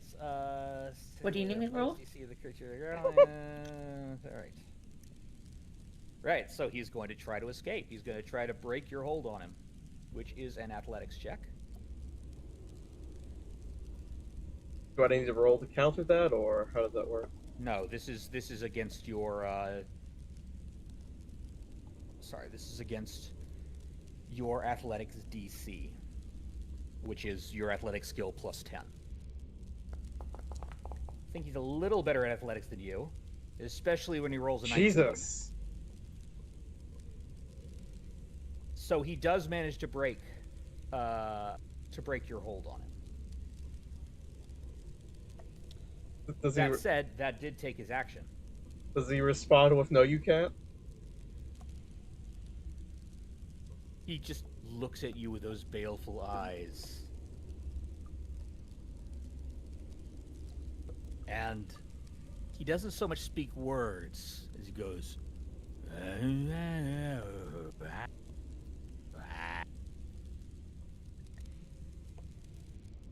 he hits you with a warhammer, or tries to.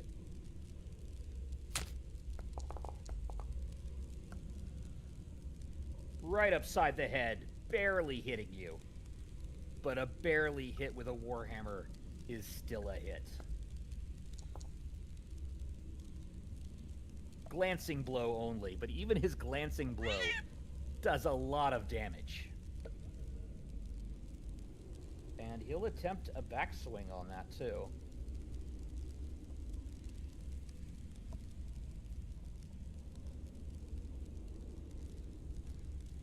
Har hasn't been hurt this bad since Payday teed him. Yes. Yes, that is true. You're kind of having flashbacks to that right now. Big, barely able to speak coherently guy just beating the crap out of you. His backswing with a warhammer will miss, however, as he's clearly off balance from what you've been doing. Baxter, you are currently prone, and Jurin is unconscious and dying in front of you, and still chained up. Yep, I will use my first action to stand up. Okay, you're up. And then I'll use my second action to grab Jiren. Okay. That will be an athletics check to try to pull him free, or a thievery action to free him, or something like that. No, I'm not trying to free him. I'm just trying to get... I'm simply trying to pull him over to here so he's outside of the smog and near Elowen. Okay, the damaging smoke cloud is gone now. Yeah, but I don't know if it's coming back. Right. In order to move him, you will have to make an athletics check against the Forged Spurn's chains. Okay, in that case, I'll do thievery to try to break the lock. Okay. Roll me that thievery. It's not a lock so much, but you're basically... I did specify getting out of that stuff, not getting him out of the cloud. Yeah. You are basically doing an assisted escape artist check.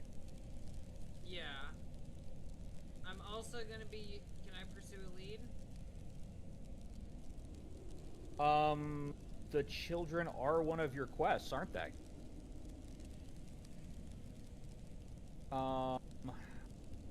Pursue a lead, though. Hang on. Let me look at that.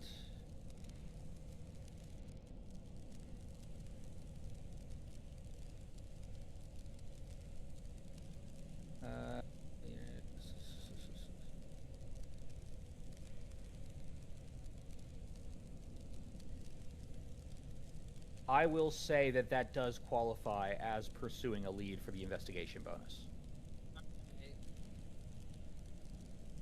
Because that is a skill check to attempt to get closer to answering the question at the heart of the active investigation, which in this case is, freeing the kids and finding out what happened. Yep, so this should be a plus 10 if I can get that bonus, whatever, just add a 1. Right, yes, it's just a +1 circumstance bonus. 17, not enough. No, 17 will not be enough. Can not I try to it free again? it. You can, you have another action. Then I'll do that. Is there a penalty? No, because this is not an attack. Oh, that's much better. That will actually manage to free Jurin. Now, he is still unconscious and dying. Yep, I will look to Elowen and shout, "Heal him!" KK. And that'll be the end of my turn, because that's all 3 actions. Yes. Now, as you free him, the Forge Spurn's head snaps to you, and he howls with rage. Come at me, bitch. I got crypt. Nope, can't say that, copyright. Little Paw. Little Paw. You enjoying your nap in your own head there, Little Paw?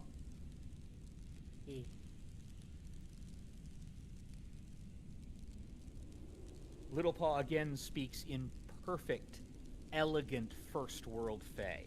She is speaking Fae better than any of you who know the Fae language does. She is speaking Fae as well as one of the Fae folk from the First World does. Almost as As if she she says- was one of those Fae. First world Fae problems. As she says, "Your link is free. You shall suffer more torment." And then proceeds to try to ventilate the Forge Spurned.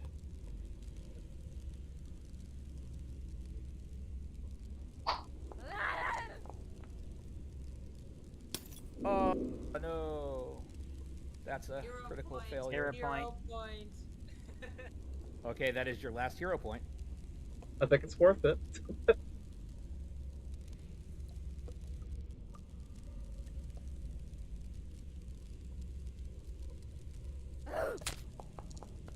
Oh. Okay, that's much better. Yes, that is absolutely a hit. As you stab him, and it should give you sneak attack damage on this because you are flanking him.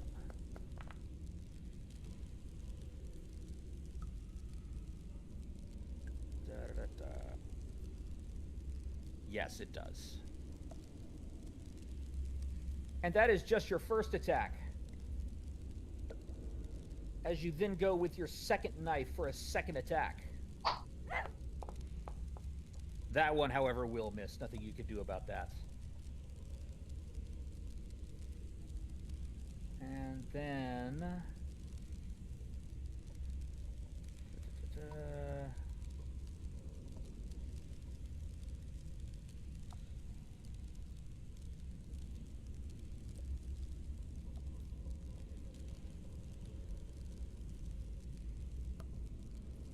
I realize now why it's not giving the thing, because you're a tiny creature. Technically, you have to be in someone's square in order to attack them. That's just a technicality. But technically, you have reached 0. So that's why it was not automatically making him off guard to you. Then you are going to try, this will almost certainly not work, but you're going to try a third swipe. It will not work, no. Still, you got a good solid hit in. As you're also enjoying a little nap inside your head. And I again want to emphasize, Little Paw's movements, they are not the movements of a thief-trained rogue. They are the movements of an elegant fencer. Someone who is poised in full control of their body, who is able to make a blade go precisely where they want it to. In fact, I'm going to stay for story reasons. Those 2 misses actually came first as she was setting him up for a thrust. So I'm picturing like when a fencer has their hand out with the fencing rod and the other hand is above their head, usually empty. But Little Paw has like both hands with the knives. Yes, yes. Imagine like fencing Florentine, except with knives. It's a thing of beauty to watch, honestly. Elowen.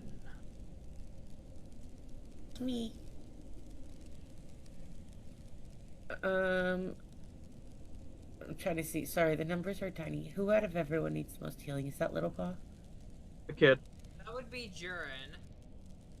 Oh, the kid. That's fair. Yeah, Jurin is currently dying. Otherwise, Guess it I'll would be heal the Little Paw, kid. yes. I guess don't let the kid die. I guess don't let the kid die? I guess don't How let the kid reluctantly you die. say that. Well, it's my last. It's my last heal spell. fine if I absolutely must think of the children. It's my last heal spell. Okay. Well, I mean, You technically, don't have to use the heal spell. You do have Yeah. your combat healing. Yeah, but I only get one of those. yeah, but it's the healing spell's more useful for us than it is for him. Yeah. So I you know, should, but it's you too should. late now. It's not too That's a late. very good Things haven't point. been applied yet. I will let you run up and do combat healing instead if you wish. Okay, we'll do that then. Okay. Because Jiren does not have as much HP as we do. I'm just moving Yeah, you if because anything, the heal I spell might refuse to be overheal one him for to you. death. I'm going to give you back that heal point. Thanks. 15 is barely enough on the number. Hell yeah. Plus. Roll 2d8. Yeah.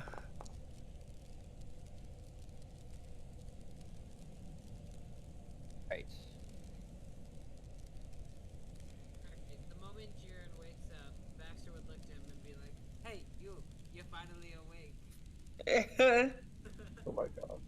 So the moment Jiren wakes up, he sees this dog face looming down at him. And say, "Hey, you're finally awake." Got caught in an Imperial ambush, huh? Same as us.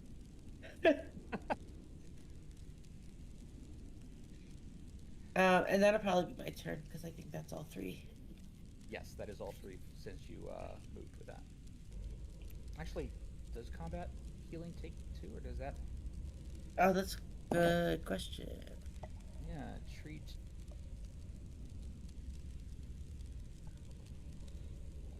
If it's not, you should use the third action to grab Jiren and run. I don't know if I can do both of those things because I've already used my movement. Yeah, you can use another action to move. Oh, okay. Every action you spend on movement is I didn't know if I could grab him and move stride up as to the your same action. full. You can stride up to your full movement every time you burn an action on that. That's fair. Yeah. Let me just check battle medicine.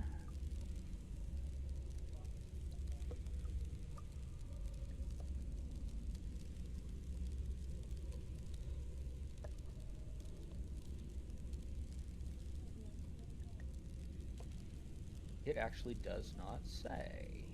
But I'm going to assume that since it does not say, that is one action. Okay. So you Then do yes. still have an action left. However, I'm you gonna cannot grab him and move. See, okay, With that one was my action. question. Yes. Can I push him towards the door gently and You lovingly? can... No, but you can shove him. I'll shove the kid. Let's hope I don't kill him. Go on, dodge! Shove the kid into Baxter, because then Baxter can like pillow.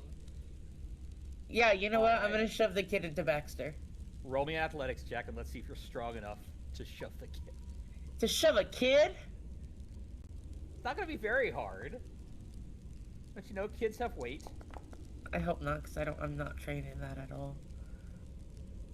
Yeah, you're not strong enough to shove a kid. Well, I tried to shove the kid. You were all heroic. You healed him up, and then I just want to reiterate what has happened here. Jiren has been unconscious after going through this nightmare. He wakes up, opens his eyes. Baxter is looming down at him. He screams, at which point Elwyn tries to shove him. And he just kind of goes fetal and digs in to the ground.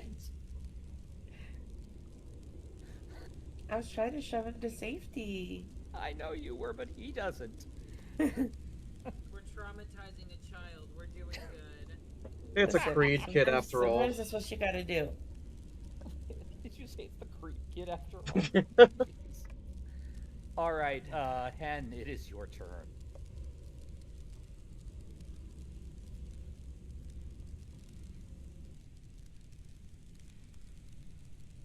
I'm gonna move Verona over there so she's more technically in flank. Alright, let's do this. What do you do? Are you double slicing, or what are you doing? Oh, I'm double slicing. All right. We need to get a dagger you hold in your mouth for triple slicing. Mouth is where the horse chopper goes. Neither Oh, of these that hit, is- doesn't matter. Yes, you are going to miss because of the blindness, unfortunately. You do still have one more action, though. Can I use that action to drag Durin to behind me where Baxter Bones was originally? Again, it would take an action to grab Durin. I have an action. Yes, you can grab Durin. You cannot move Durin. Unless, I guess, you want to shove him. But I was Shove the able to kid. drag him towards me with a single move before when he was chained up. Yes, because I was treating that essentially as a shove, as an attempt to move him. Oh, If yeah, you then- just want to then- move him, if you don't want to keep him with you, then yes, you can do that as a shove action. you that know, would I'm just be an gonna I'm athletics. going to shove him behind me. Okay, that would be an athletics check.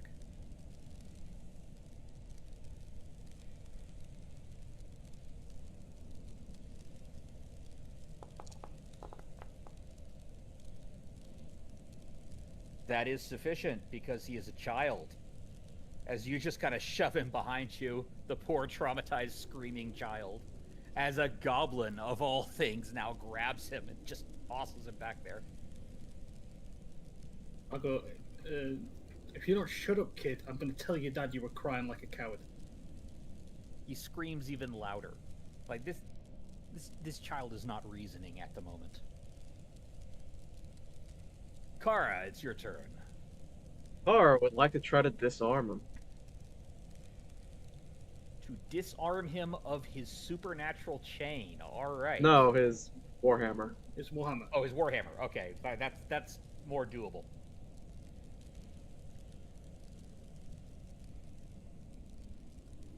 But I mean, if this succeeds and the chains are on the table, I might try that next. I mean, you can try. It will be significantly harder. But this is an athletics check against his reflex.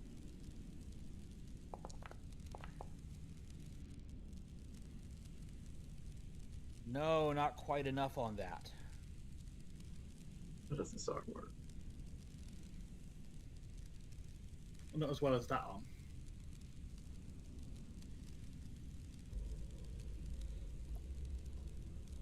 Where did this arm just... Okay, so I can try again, but Okay. the circumstance gains in my favor, or is it against my favor? Hang on. That's actually right what I'm looking up right now.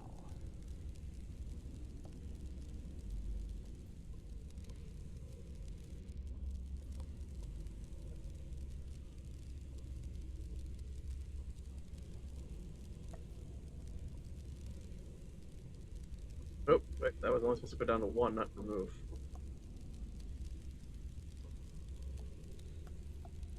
Right, because disarm also has the attack trait, which means it does suffer from the multi-attack penalty. So it would be at a -5 if you try to disarm again.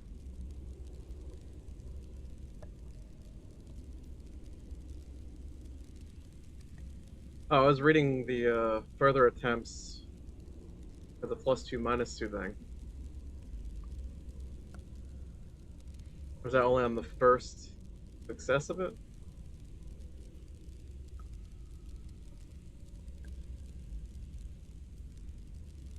Archive of Nephthys has like Several written athletics weird.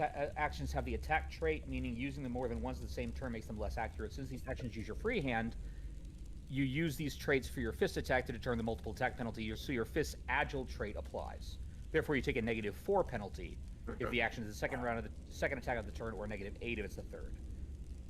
Where are you seeing the circumstance bonus for multiple attempts? I'll drop that into a Pathfinder thingy. Okay.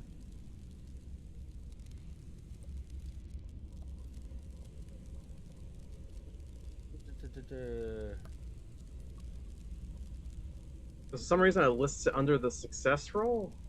But if you succeeded on disarming, then they wouldn't have their weapon. So it's kind of like what written wrong or weird. No, disarm is harder in second edition. I did not see that. Yeah. In second edition, succeeding at a disarm attempt only weakens it. Ah, And as you okay. continue to do that, you keep getting +2 circumstance bonuses that keep stacking. Or no, wait, they don't keep stacking. You just get a +2 circumstance bonus until he shifts his grip. And it takes a critical success to actually disarm them. Just gonna try so again. it is harder to disarm in this system. He said it's a -4 to this the will be roll, right? -4 penalty. What's that? He says -4. Yes, -4. Well, Not if you can't roll above a 10. I'm sorry. in We have that one more action case, left. she's what do I have that's not going to be a minus? That takes 2.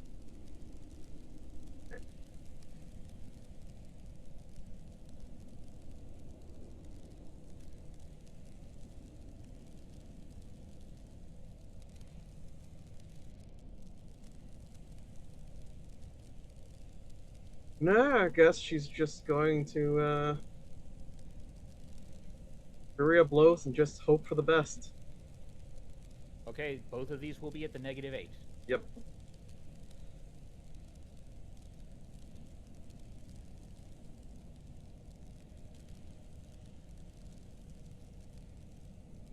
No, Dragontail says -10.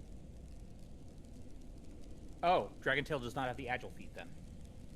Yeah.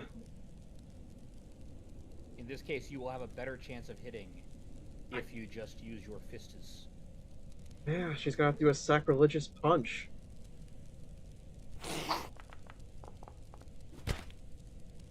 Oh god. Oh no. Oh dear. Oh dear. That's what I get for trying to throw a punch. Yeah, T.R.A.S.H is angry with you. Unarmed, you are encumbered. You basically get twisted up in a loop of his chain, which detaches from him. It is not going to actually bind you or anything, but you are encumbered until you spend 2 interact actions to free yourself. Is that 2 actions at once or in total? 2 actions total, but they are interact actions, which means they have the manipulate trait. Okay. Of course, we've already established that he does not have reactive strike, so that doesn't really matter.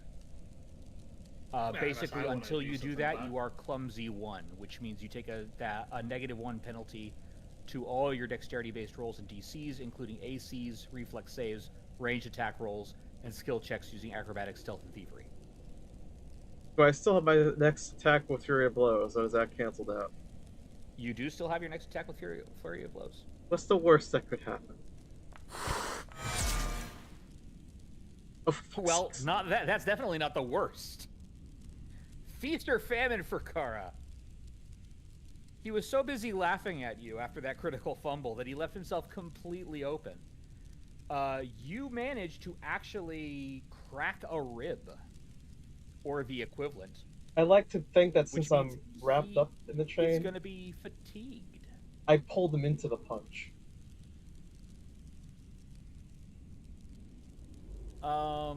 Which means he takes a -1 status penalty to AC and saving throws. And the only way he can get rid of that is with a full night's rest, which he's not going to be able to do here. So that's going to be very useful. You also do damage to him, critical damage. So go ahead and roll your crit damage.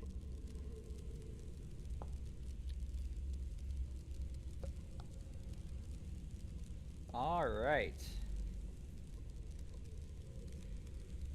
That said, you did hit him with your bare fist. Which means Oh no. I need you to give me another reflex save there. There you go. Tara's gonna need fist reps. Mere fist reps would not help you. It would have to count as a weapon somehow. That said, you make that, which means you're only going to take half damage from this. As you manage to do a quick jab that manages to break a rib and pull back fast enough to where it doesn't hurt you as badly as it could. You have 12 hit points left, Kara. It's okay. We have a healer with a bunch of spell slots. Yeah, yeah. Yeah. Possibly even more. Yeah, they than definitely just didn't complain that they were in the last one. That's my turn. Sure, and let's see how well you can think right now. Pretty well. Okay. Jurin's going to stand up, and he is indeed going to run.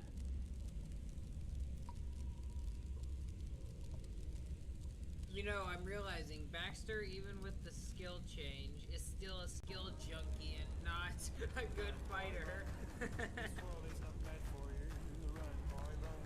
I just can't run away from it. I'll always be a skill junkie.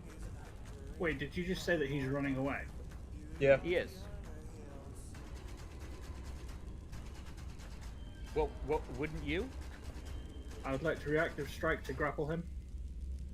I was gonna follow him. It's a child. Just let him run back to the other is- kids. He doesn't know the way. You can absolutely do that. Oh, what happened? Why are you both moving? There we go. There. Now you back in place. Yes. That was far more complicated than it needed to be. Hen, go ahead and give me that reactive strike.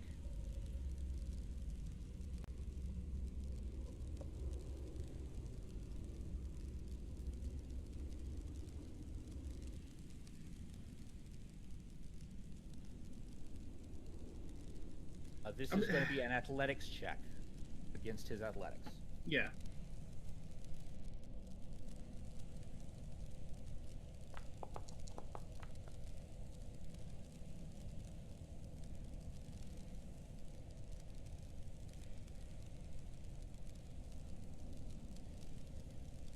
Yeah, you easily grab him. There's no question about that.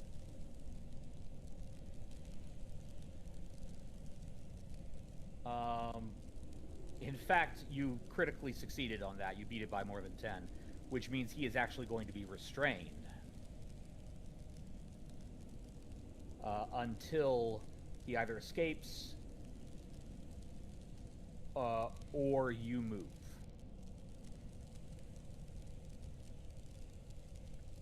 That said, he is going to attempt to escape, because of course he is.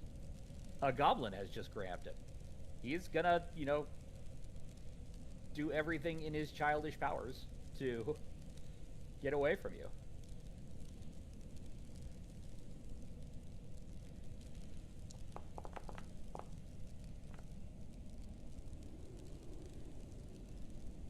So, yeah, so Hen...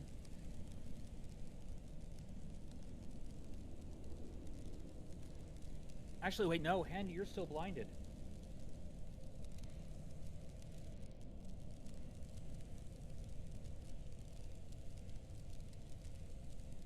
No, but that does not say you don't get reactions. Okay. That said, the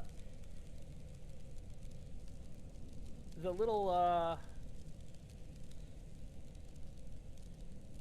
ankle biter bites your ankle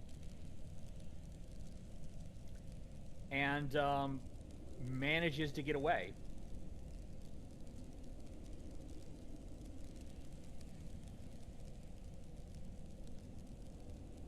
And then immediately takes off running. Is that not? Taking off running. Gosh darn it.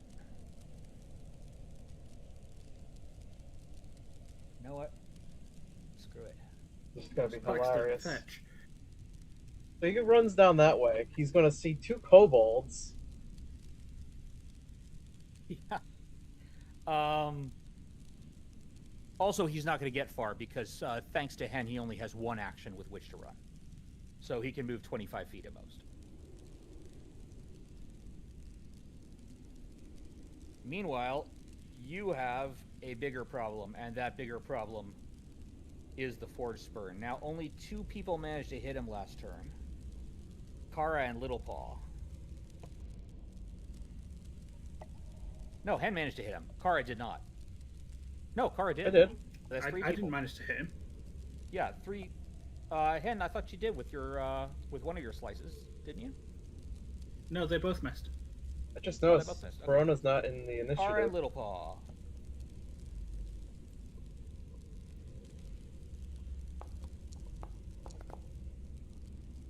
I wish I'd managed to hit him. Little Paw. He is really kind of tired, even though he doesn't know what you're saying at him at your elegant mockery. He is going to attempt to trip you with his chain.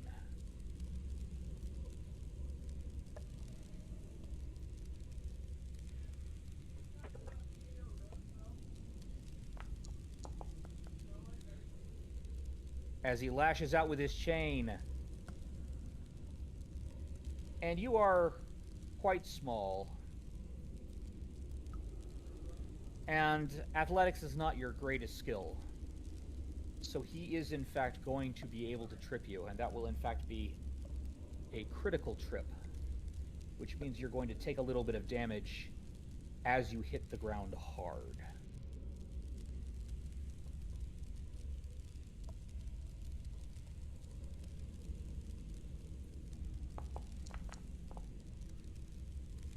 Oh, yikes. A little bit of damage, huh? Little bit of damage. Little bit of damage.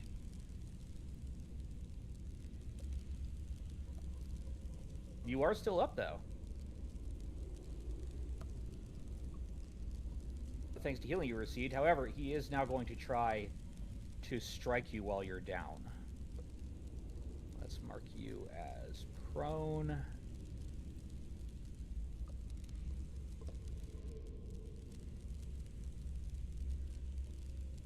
As he attempts to strike you, taking the multi-attack penalty on his Warhammer to just try and flatten you as you're on the ground there.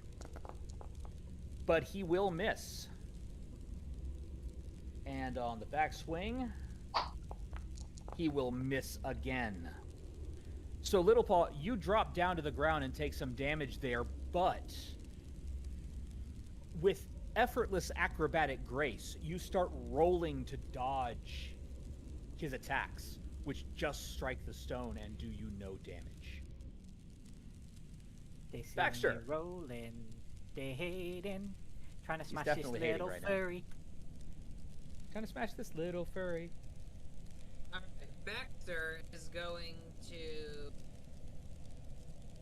seeing how he has no weapons and isn't really been useful in the fight, is going to make sure that Jarrett is going to use his first action to grab a torch. Okay. And make his way to Jarrett. And basically, You can go ahead and go to your torch in your inventory and right-click on it and put it in one hand, and then you can click the torch's lit button, which would technically be a second action. because it is dark and Jarrett cannot see. This is very true. How do I fight? On your actions page, there should be a checkbox saying torch is lit.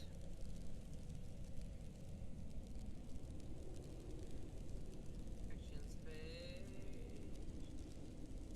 Torch.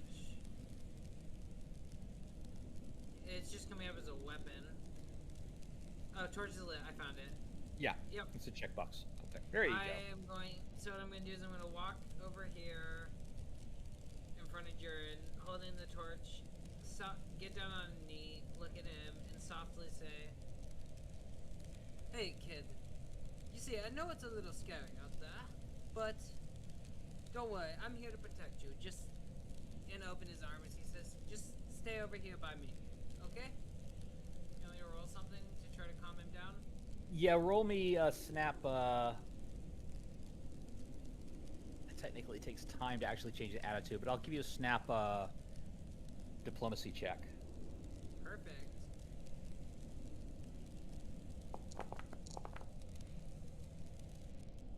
That's pretty diplomatic of you. we'll see on his turn how he responds to that. All right. Little Paul, you still enjoying your nap? It's a great nap. It's a fantastic nap, isn't it? You should let strange, powerful, possessing beings take over more often.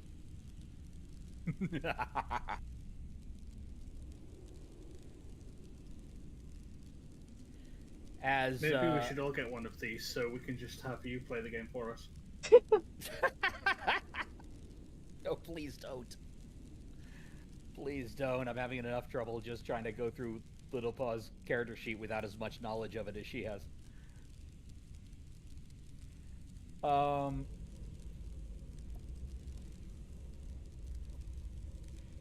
So Little Paw elegantly kips up onto her feet. Says, "You'll have to try harder than that, fiend of the dead." As, again, in Fae.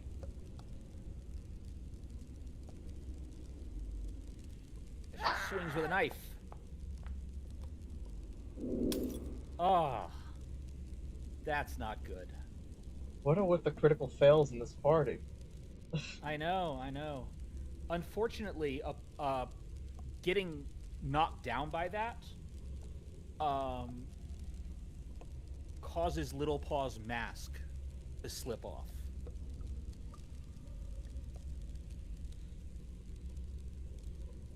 And at the same time, Little Paw is starting to slowly reassert herself.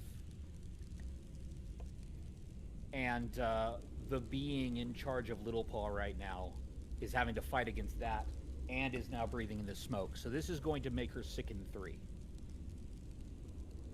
Oh, hey, we're gonna go for another round of throwing up on Hen's boots.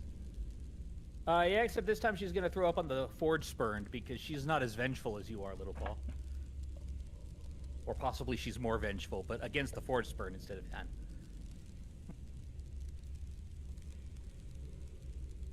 How did I do it? Constantly deserve being thrown up on.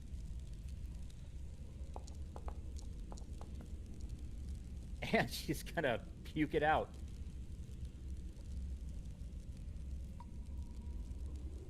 And that will, in fact, be a critical success, which means you get rid of 2 of the sickens, leaving you just at sickened 1. And that is Little Paw's turn. Elwyn! Let me see. Looks like Little Paw is the closest to dying. Little Paw is the closest to dying currently. Okay. Then I'm gonna do my best to stop that from happening.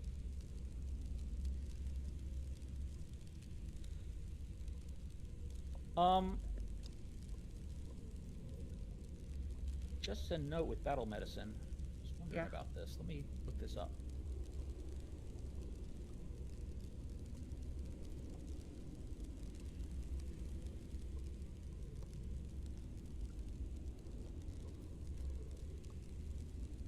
Okay, first of all, it is 1 action.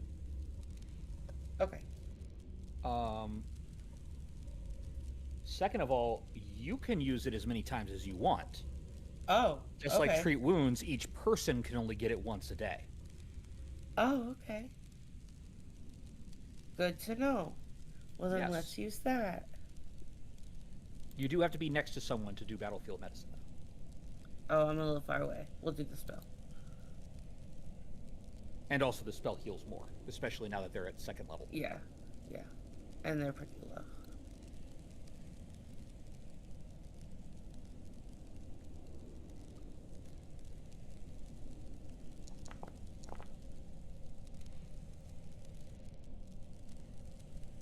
Actually, I'm gonna note one more thing. Okay. You can also use the 3 action version of healing in order to burst heal. Oh. Now everybody only gets 2d8 plus. Hang on, let me look up what it is. The 2nd level. 30-foot emanation targets all living and undead creatures in the burst. Oh, maybe I should have done that. And it will do 2d8. Not 2d8 plus 16, but 2d8 Right. to everyone in the burst. Good to know. If you would rather do that, I will let you do that. Maybe on the next turn. Or You the only next time have around. one heal spell left. Yeah, but on the next time. Okay. So yes, you heal Little Paw for quite a lot. Yeah.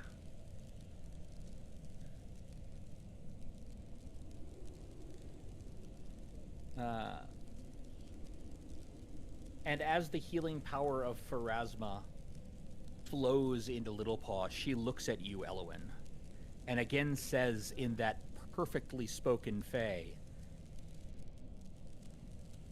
"Thank you, wood child. Now to kill." Be undead, I hope. Elowin, you have one more action left. Yeah. If I give that to Verona, can she attack? Or no? Yes. If Okay. you spend one action commanding your minion, then your minion gets 2 actions. Okay, we'll do that.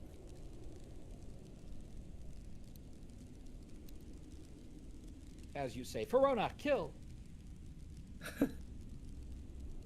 You heard her, Verona. Kill. Verona's like, I have no idea what she just said to me. The Fae would not actually say Verona, kill, because the Fae does not know Verona's name. Right.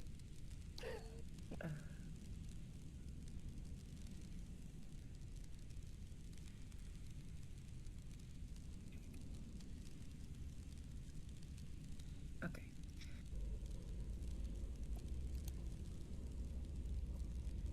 We'll do this. Oh, that's a good strike by Verona. You do hit. Nice. As Verona's longsword strikes true.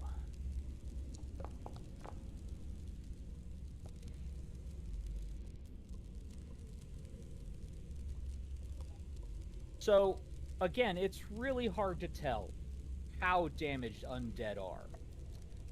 But he doesn't have as much of his flesh as he did before. So that's a good sign. That is a good And sign. Verona has one additional action. She does. Is she able to do that again? She is at the standard Okay. -5 penalty. Okay. You hit the MAP -5 button. Okay, thank you.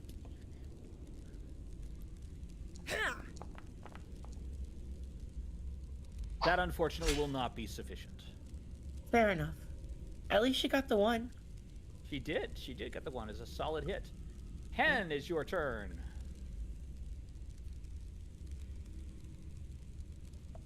You are still blinded. Yep.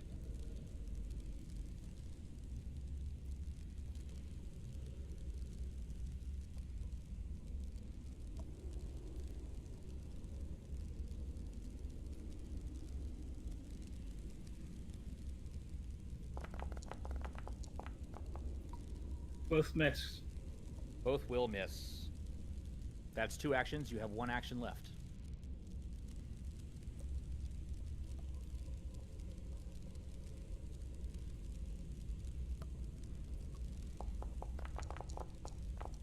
Misses as well, never mind. Ah, well. You are still managing to provide flank for Verona, at least, even with your misses. Kara, it is your turn. The breath tech should be recharged now or at the end of the turn. It said 2. You've had at least 2 turns since then, so yes. Okay. Oh, but Little Paw's in that space now, so I don't think I can. Little Paw is now in that space. There's no way you can hit him without hitting Yeah. without hitting Little Paw as well.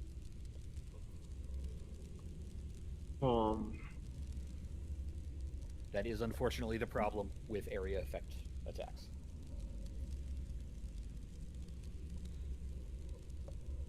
Oh, Little Paw's at full health. She'll forgive me.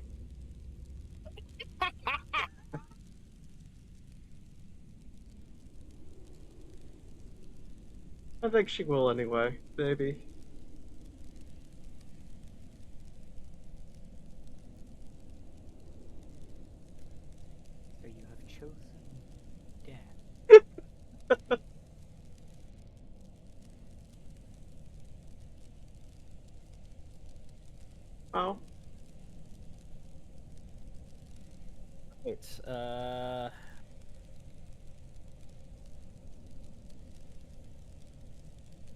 So the Force Burns gets their reflex saving throw,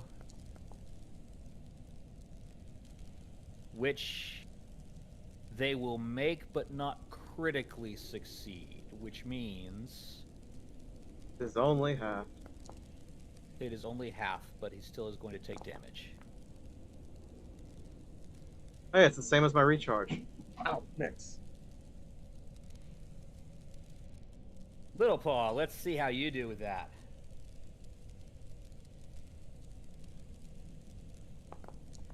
Get a reflex save there. Oh dear, Little Paw.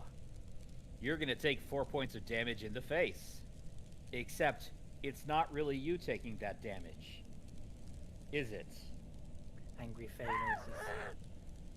So, Kara, you're partially right. Little Paw very well might forgive you. Little Paw is a very forgiving and understanding creature. Or at the very least, one of very short memory. However, the being behind Little Paw's eyes looks at you with a cold and hateful malevolence that you have rarely felt from a mortal being before.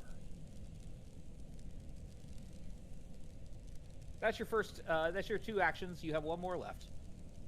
Do I need to make a will save? Was that an intimidation check? No. No, that's just aligning of mental crosshairs.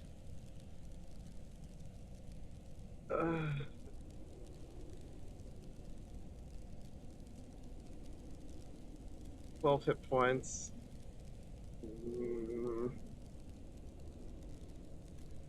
Fuck it. I'm going to Fury of Blows, Dragon Tail, the last bit. My action economy. Okay. This will be at the MAP for. Oh no, it won't because that's an ability. Yeah. So never mind. That's a full attack. And that will hit, which means I take damage and it takes damage. you possibly will. You get a chance to. What was it? The reflex? Yeah, there you go. Oh, I forgot to target you. You make it, so you take half damage.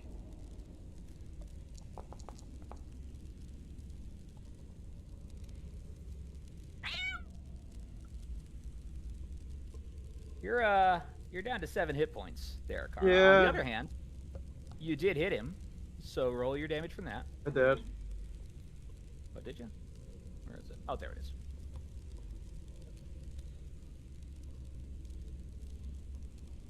He's starting to look more smoke than flesh. And you still have your second attack. That sounded like a miss to me. Yes, that will be a miss.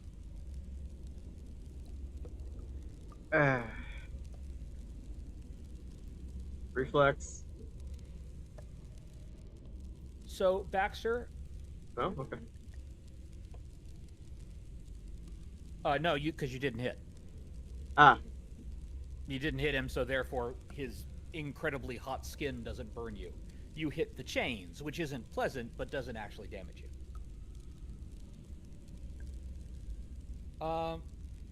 Baxter, Jurin looks at you and then bursts into wailing sobs, but does not continue to run. He's just kind of standing there. You know how kids sometimes stand there with like their hands at their sides and just wail? You know how they do that sometimes? Yeah, I do. Yeah, he's doing that right now. Just the pouty wail. No, definitely not pouty, terrified. Like this isn't him crying for attention. This is him completely overwhelmed by everything that's happening. I'm gonna nickname him Damien now.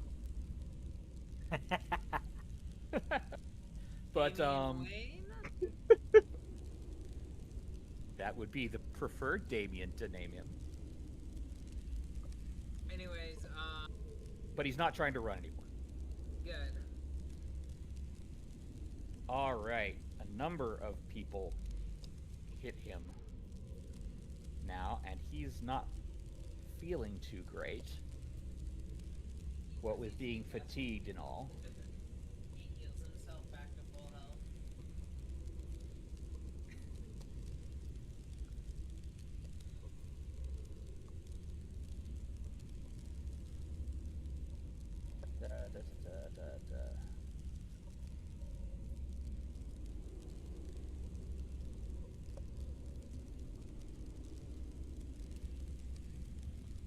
All right.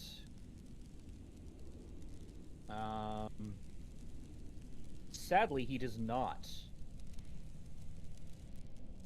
However, he is going to breathe in. Oh no. Have fun. I'm out And of the you can- blast radius. You can see his chest inflate as he does this. And that's all he's going to be able to do this round, except for one swing with his soul chain, which he's going to... sensing that Kara is heavily damaged, he's going to try to take Kara out.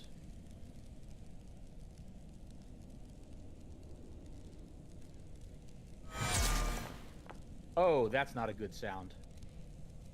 Oh no. Yeah, that is a critical hit. Not a natural one, but a critical hit against Kara. This will quite possibly take you out. Oh, I forgot to actually roll the critical. Hang on, let me actually roll the critical so I can do this right. There we go. Much better.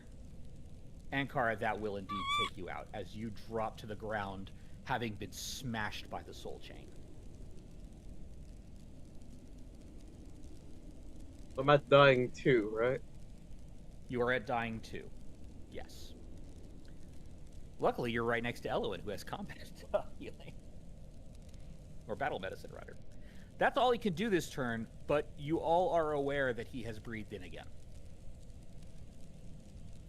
Baxter, it's your turn.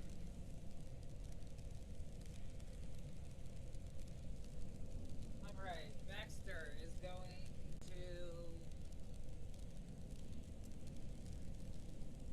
move right here and hold action to basically, should any damage of any kind come near during like the soul chain or anything, he wants to be ready to defend against it. Okay. Basically, it's like Do you say or do anything to Jurin as he's just standing there wailing? I tell him to get behind. I look at Jiren and I say, Jiren, get behind me now. Give me an As I s- intimidation check. I'm not trying to intimidate him. It's more like kindly telling him to. But okay. Okay, are you trying to persuade him gently, or are you trying to snap him out of his shock by being firm with him? Gently. It's not like a get behind me now. It's more of like a, hey Jiren, you should get behind me, like a softer tone. Yes, that is correct. Kara is in danger, chat. So would that be diplomacy instead? Yes, if you're using a softer tone, that would be diplomacy. All right. We'll see what happens. That is good diplomacy. He's obviously still sniffling. I mean, he's a child, and he's just been through this horrific experience where his soul was literally being forged into a chain. Like, there's no way he's not crying, but he's crying softer, and he's trying to, as his father would say, man up.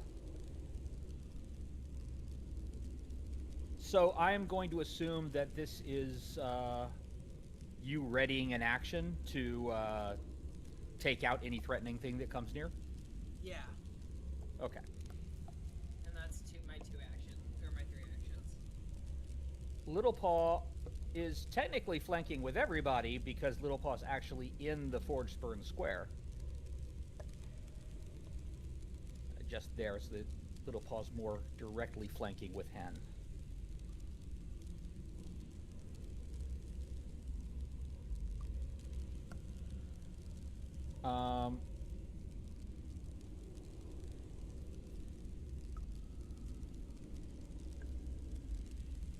And then Little Paw says,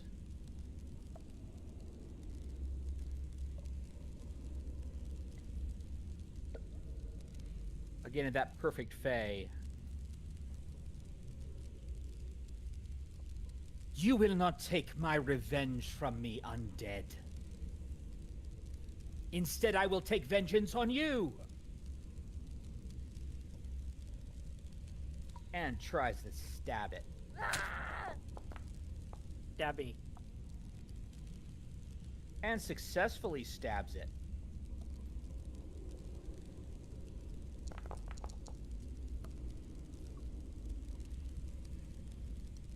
Oh. And under Little Paw's dagger, it disintegrates into smoke. A huge puff of smoke billows out everywhere, and it is dead. You have slain the Forge Spurn. Do his chains go away too? No. His soul chain is still there. Elwyn, you managed to make your roll against the Forge Spurned, and you know if that chain is not destroyed, it will reform at sunset. Destroy it, you guys. In fact, it has likely been slain like this several times over the centuries, but it keeps reforming at sunset. Oh, and here I was just thinking monster parts. There are I'm just unfortunately going no to monster parts. Hen's going to get the blanket out of the backpack, cover the chain in it, and take the chain and walk over to the lava pit and drop it in. The lava pit that was all the way back at the start of the Yep. of the place? Yep. While everyone's Okay. working on getting him calmed down, Hen's just going to walk over and do that. Is anybody gonna stop Hen or get in the way or accompany Hen? I don't know. I'll go with is, Hen. Is it not Little Paw? Let's see His car again how long that lasts.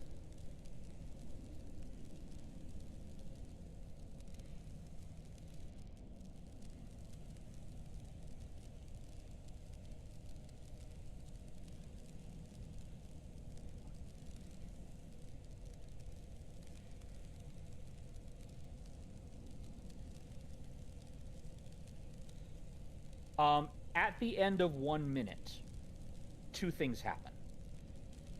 That was, I think, 4 or 5 rounds, so like 1 round later. Two things happen. Hen manages to clear the embers out of her eyes, and her sight returns. And Little Paw... go ahead and get rid of sicking, because that would go away at the end of the round. Oh no, I'm sorry, it says 7 rounds remaining on Eddie's resurgence, but still, that is less than a minute. So a minute later, Little Paw just kind of stops. Actually, no, here's what happens. Little Paw looks at Elwyn and says, "Heal this one that dared to try to burn me, so I can kill him myself." Kill her myself. Apologies. Pronouns. So I can kill her myself. And then just about the time she's done saying that, she blinks, her entire posture changes, and Little Paw, you're back in control.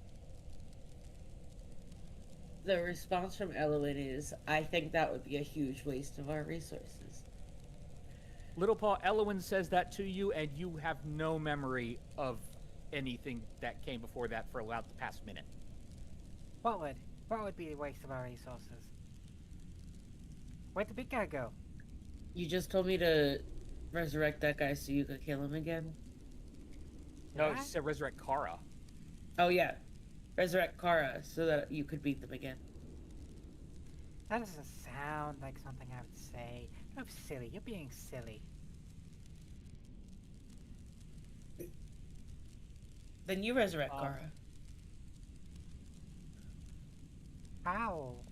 I don't have the fancy clericy magic-y stuff. Maybe you should try it. Just for Okay. clarification, are you having this conversation rather than stopping Kara from dying?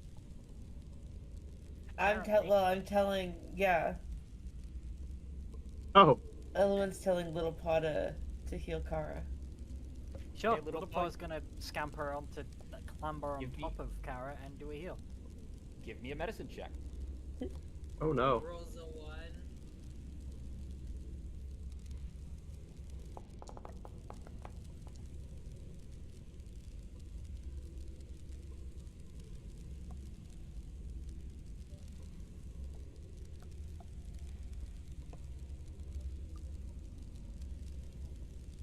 $19. Nice.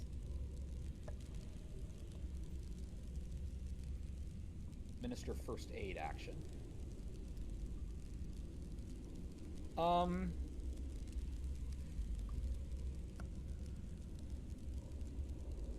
19 is actually sufficient. This is just stabilizing, so you don't actually heal Kara, but Kara is no longer dying.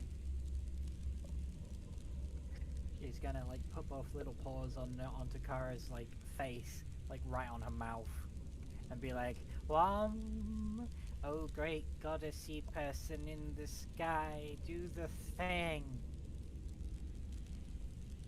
And it just so happens that in doing that, you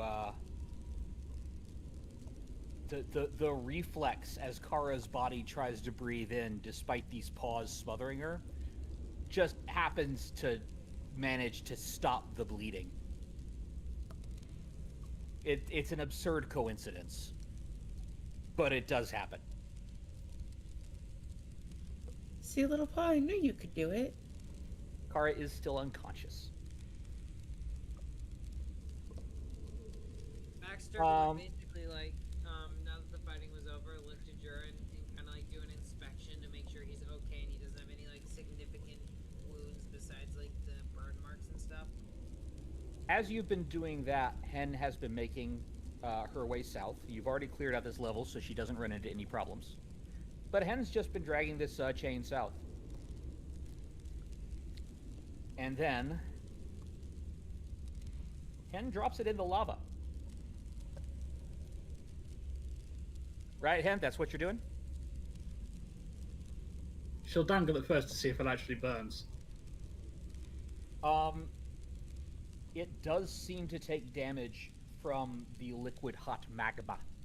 Wait, are we talking about the chain that was connected to Jurin's soul? We're talking about the chain that he was trying to forge Jurin's soul into it. Are we sure that that's a good idea to destroy something that has parts of Jurin's soul? I asked people if they were following Hen or stopping Hen. Nobody said anything. So. Oh, I didn't hear that. Baxter, it's whatever. I guess I didn't stop it, but Baxter would have tried to. I might need to point out, I was attempting to burn the thing that keeps the Forge dude alive. Is that the same chain? It is the same chain. Then yeah, I'm doing it anyway. Okay. The chain needs to be destroyed. Yeah, as far as I'm aware, the chain is just part of the undead. I don't know that it's still part of that guy's soul.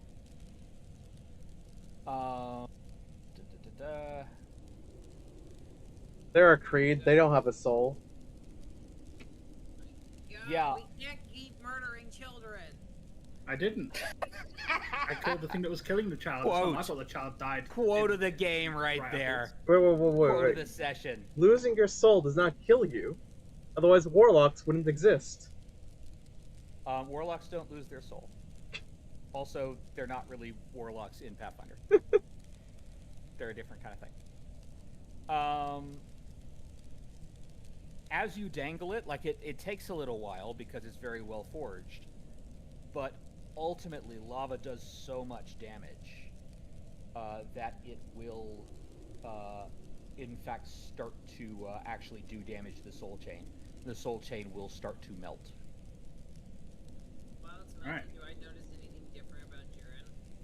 Jurin seems unaffected. Okay. Well, not knowing that anything's happening or not happening, seeing that it's melting, she'll just let go of it and let it fall into lava. Yeah, and as you do that, the lava forge bursts in a fountain that almost reaches you, and then it entirely dies.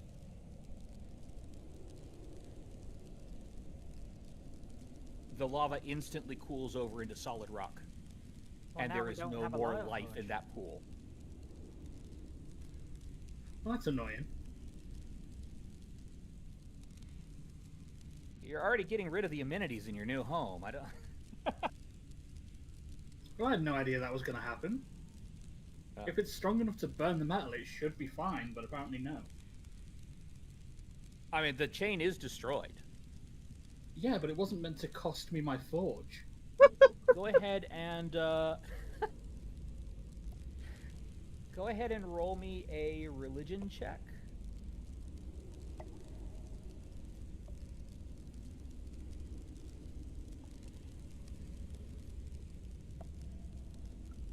Priorities, right hand. Priorities. And I feel like Hen had the right priorities. There's just unexpected consequences. No, you have no idea why that happened. Can I think on it magic-wise? The fact that it suddenly just hardened over does indeed suggest that something magic-y was going on here. Okay, I will think real hard magic-wise. Okay, you can roll me an Arcana check. It will be exceptionally hard. Yeah, even with a 17, that is not going to be sufficient 23. to do this. You don't think this is arcane magic, whatever it was. You can speculate, given the fact that this was a temple dedicated first to Torag and then to Droskar, and given the fact that Elwyn told you that the undead was a forge spurned of Droskar. You can speculate based on that information, but you don't know anything beyond that. Somebody who's better skilled at religion might be able to shed some light on it. Hen's going to rush back through the dungeon back towards Elwyn's side and be like, Elwyn, it broke my forge. What? The chain, it broke my forge. Elwyn, before Hen gets back, are you doing anything to, I don't know, heal Kara or do anything else? You don't have to heal Kara, I guess. I was gonna heal Kara, but I can't. They already got healed with No, that was a treat injury to stabilize Kara. That does not count as a That treat doesn't count? Okay, yeah, then let me do Yeah, that. that only stabilizes, it doesn't heal. Is Jurn still chained? No, Jurn wasn't chained when you managed to thievery them out of the chains. Oh, I know. Their token is what I was talking about. They're still labeled as Oh, restrained. sorry, even though that they got away from me. was because they were restrained. That's just a symbol it uses as restraint. Okay. Little Paw's But they are gonna, Little Paw's gonna slap Kara's face. It's okay, as little Paul Paw, I got slaps this. Kara's face, Elwyn does actual first aid. So Elwyn, Wake heal up! 2d8. Wake up! So You're gonna Kara, make it that's what harder you for wake me. up to. That's what you wake up to is Little Paw doing that to your face. The last thing you saw was Little Paw glaring at you like she wanted to kill you, So while Right. and like not pretend either. so while Like there was actual murderous intent behind those eyes. What just Wait. happened? Right, guys, a moment here. Why is Baxter dead? Why is Baxter dead? What just happened? Did I accidentally kill Baxter? you did. It took 45 And damage nothing with of Baxter. value How did was that lost. happen? What the heck? I don't even know how that happened. Man, I'm just Oh, over here trying to Baxter. bring people back to life, and Always- Serp is over there killing Always everyone. lying for spontaneous reasons. Sorry about that. While Torch. I don't have a torch in my inventory. Oh, I do. while Kara was out, It is completely gone now. The forge. At the moment that the chain is destroyed, the forge goes out as well, Uh-oh. and the smoke stops. while Kara was out, she's dreaming of getting beat up and sucker punched by Payday Tatum. So as soon as she comes alive, she's grappling Little Paw and swearing, "You sucker punching bastard!" Okay. Do we want to just do this dramatically, or do we want to actually start rolling Oh, she's gonna grapple Roll Little grapple Paw. checks. Because Little Paw did slap her.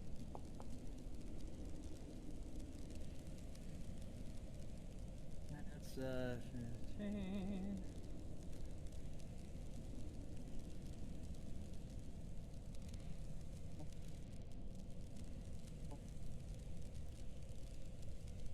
Your athletics is that is not sufficient. Little Paw scrambles out of your grasp. Payday, you got small all of a sudden. She's gonna jump off of a car onto Elowen's head and be like, eh.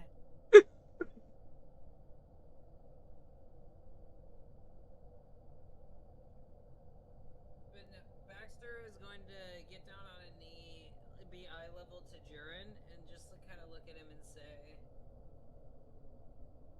and kind of like put his hand on his shoulders and just say, "Are you all right?" I hurt, and I don't know. Why are you? I don't know. Well, And about this time, you get back. we are here to help you. I'm sorry about all of this, but we're here to rescue you and your friends. You're a rescue dog? Yes, I am a rescue dog. As he takes his hat off and does a little like bow. What happened to the others? To Kimmy and everyone, but Cobra and the wizard. We all ran, and Elgrin was helping us escape. I don't know what happened to him. They are all okay. Which is the one that's still missing? Because one of them is still missing. Which one was that? Colburn is still missing, and the half elf mage who was a pathfinder is still missing. Yeah, he'll look to him and say, "Everyone is all right. Colburn and the wizard, we're still hunting them, but we will find them. We gotta save him. I promise we will, but first, we need to get you up to the surface and protect it with the rest of your friends. Okay. Will you take my hand and then He will cling to your hand and almost squeeze the blood out of it. All right, Baxter does not care as he leads him to the surface. Okay, and around this time you do return, and you can ask Elwyn your question now.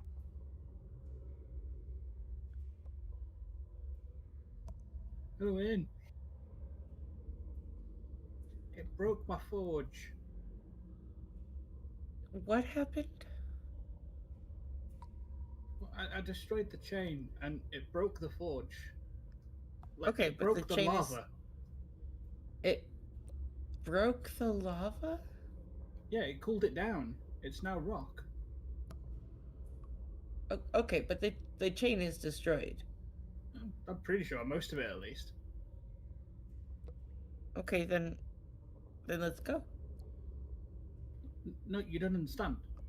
It broke my forge.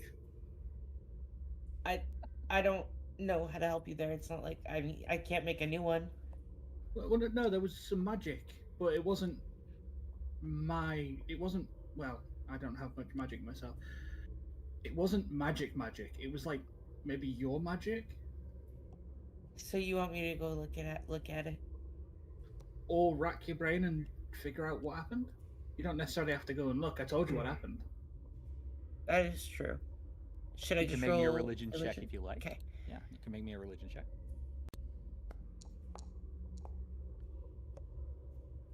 Hen is not defeating the petulant child vibes right now. No. You'll never defeat the allegation set. Uh-oh. Yeah, so Elowin, you know a lot about religion.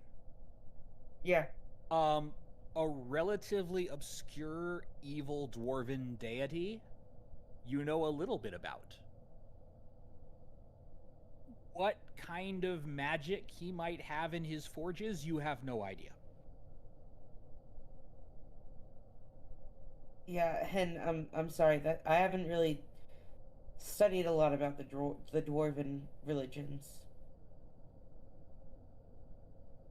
Ha. She's going to kick a rock on the ground.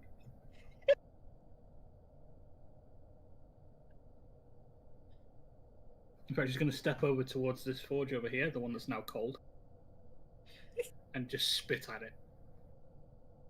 Poor Hen, I feel so bad. Perfectly good lava forge. Gotta go get myself more lava now. I mean, You know how hard it is to do is transport dig lava? down deep enough.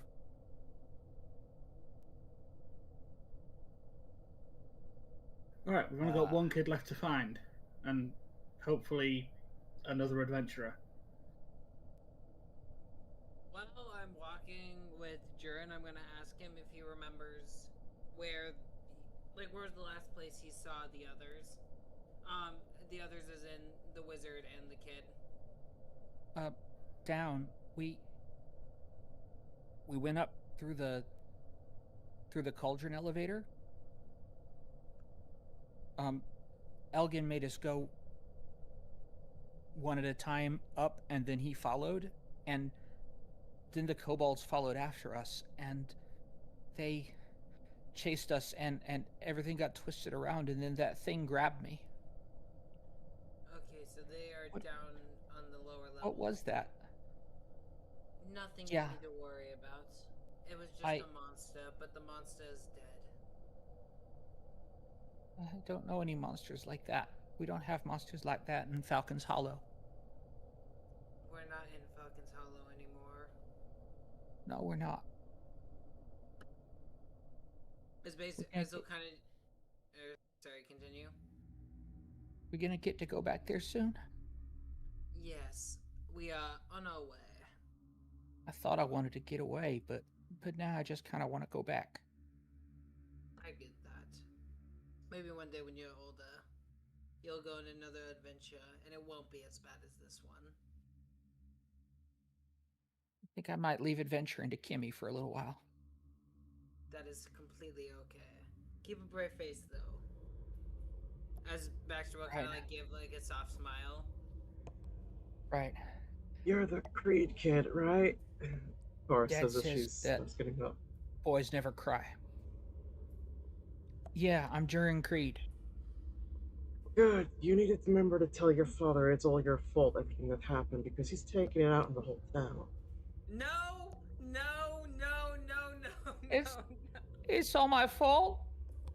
No. But I was just going along with the others. No, it's all Kimmy's fault.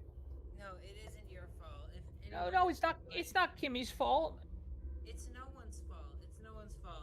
Whose idea was it to? Baxter is giving death glares to everybody, saying it's the kid's fault. I'm not saying it's your fault. I don't know. But we were dared. I don't. And we were just dared to spend a night in the halfway house. People have done that before. Who dared you? Jurin, I know that, but you need to tell your father it is your fault, so he doesn't punish the whole town. No. Who dared them? Yeah, who dared you? If I tell that to Dad, he'll punish me. Who dared you? Yeah, who dared you,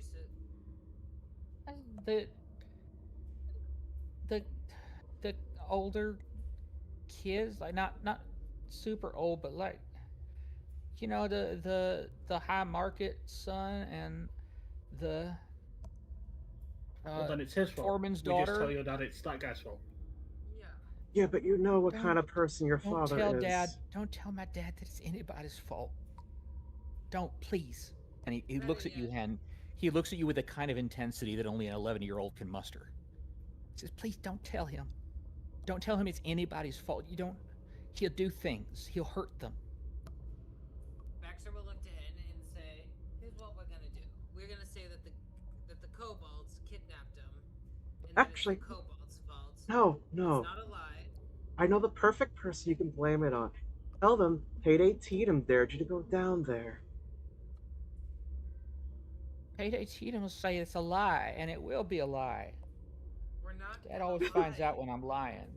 No, we just tell him that the kid dared him. Because that's what happened. Don't, please. Please Henrietta, don't. Please don't make it worse. Henrietta, You don't this is a delicate you don't know what he'll do. You Can I don't use know him. persuasion or diplomacy to try to convince people that like to just Whether stay? Or so when like, you're interacting with other PCs, you can roll diplomacy as sort of a guide for how eloquent you're being, but nobody else is under any obligation to do anything because of it. okay, yeah, I'm gonna roll diplomacy just to see how well I'm trying to convey that like to not just Jiren but to everyone that like we shouldn't just throw blame and we should just try to find the rest of the kids because it's a waste of time. It's not throwing blame if they're actually to blame. I understand that, Baxter, but Just get him distracted with something like lumber intake or something like that. That's the best thing you can do, is just hope it blows over before he hurts somebody. That's all I can do. I will cause a scene. That'll get him distracted. I'll challenge No, him to a duel. No, then How about you don't do that? yeah, how about I'm not? joking. Payday will turn you into paste. And I'm not couldn't challenge a exaggerating. paper I bag mean, to a he will duel, keep Baxter. hitting you until you are paste. I've seen him do it. Okay. Well, we need to get you up to with the rest of your friends. Yeah, just best thing that Alright, can happen fine. is if Dad doesn't pay attention to anybody.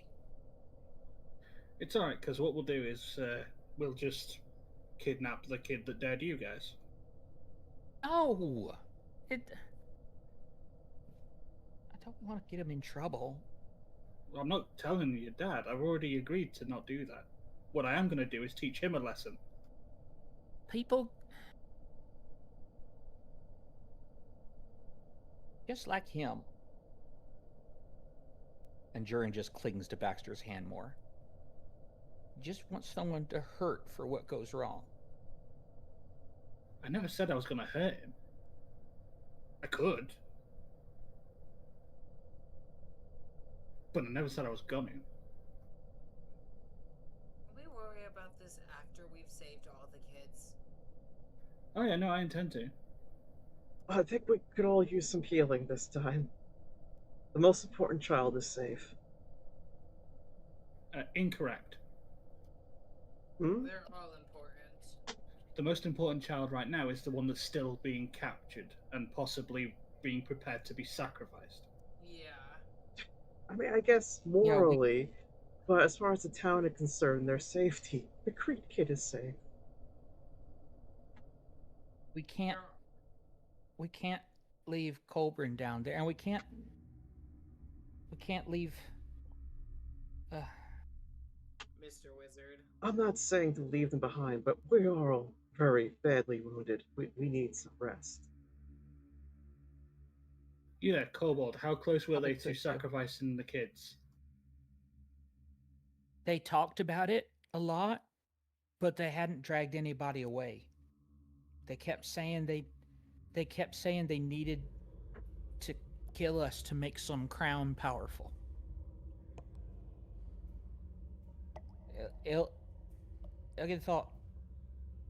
Elgin thought it was a ritual of some kind. I don't know much about rituals. I think Savram knows more about that. Savram's dad does stuff like that. Well, I guess we'll ask Savram then. We're gonna have to heal on the way, aren't we?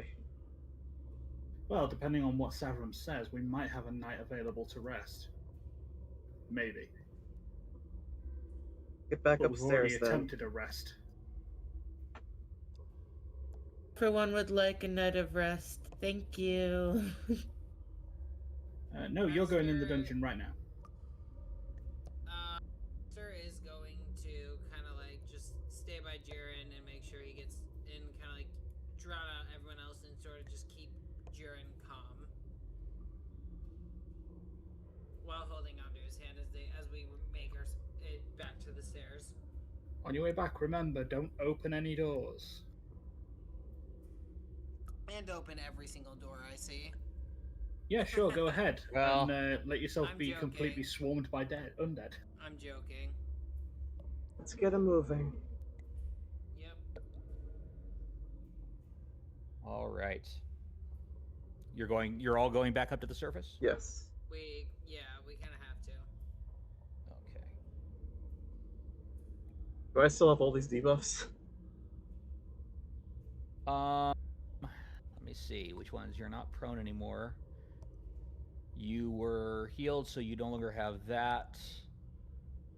And you spend 2 actions to fix what was encumbering you.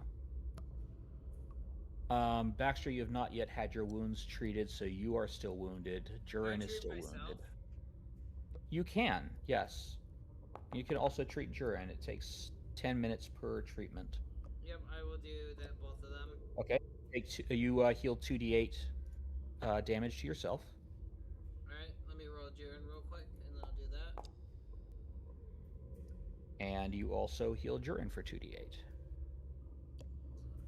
Slash roll 2d8. Alright, heal 4 for me. 4 points for you. I'm back. What about? That gets you back close to full. Yep, and then for Jiren, 15. 15. Jurin is at full. Okay. Which, to be fair, is not very much for a child. Yeah. But But no, basically while we're walking. Is anybody else getting treat wounds before you go up to the surface?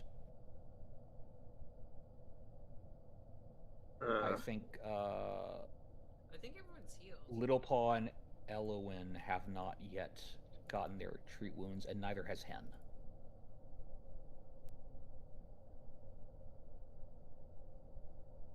Where is? Also, I'm also gonna pick up my weapons that were dropped. Okay. Power will pick up her fists that were dropped when she was knocked out. Hate it when you drop your fists like that. Elowin, yeah, you definitely heal. Who are you healing? Little Paw right now. Little Paw, you definitely heal Little Paw.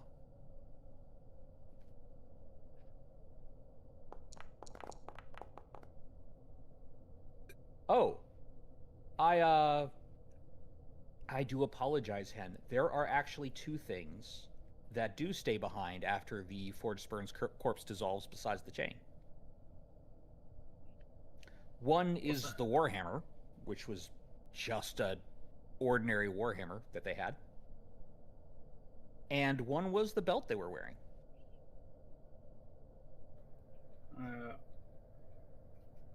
I mean, I'll give it a magical look-see. I'm going to detect magic on it. All right. You detect magic on the... Let me get to the right thing. There we go. You detect magic on them. Obviously, the soul chain before you destroyed it was intensely magical. The Warhammer does not seem to have any magic on it. However,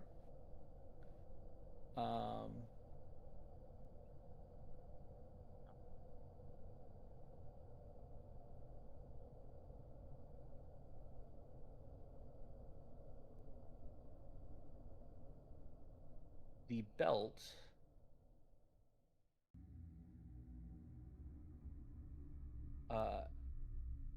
belt does shine with magic.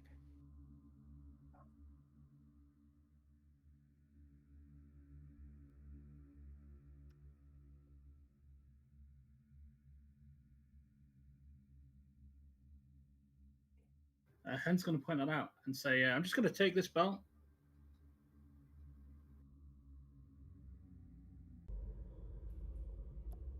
Hey, Serpent, can I make a check for that wand that I have? I was just going through my inventory and I have a wand. Can I roll an Arcana check to see if I know what it is? I think it's been a day since you've done that before, so yes, you can. Okay. Hen, are you telling them that it's magic before you say you're keeping that? Yeah. Yeah. No, actually, I'll luck point. I'll use or a hero point because I haven't used that yet. Okay. Do you take the one down near me, Baxter? Because I can. While this is active, I can look at you and see what. Well, no, I already knew that this wand was magical. I just didn't know its property, so I'm checking it. Okay. Yeah, once you know the thing's magical, you still have to identify it with an Arcana check, but you do know Arcana. So do I know what it is with the 19? The 19, you do actually Perfect. know that. Rex also knows what their thing is. Yeah. What's the belt? All right.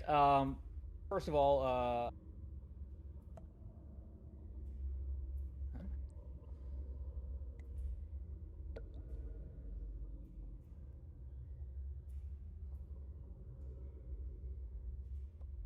yeah, Oh. Baxter, you have a wand of breathe fire, and Hen, the belt is a lifting belt, which is a level 4 magic item. It does have to be invested, which means you can't activate it until you've slept, and then it's one of the things you can activate in the morning. You can invest in it at up to 10 magical items total.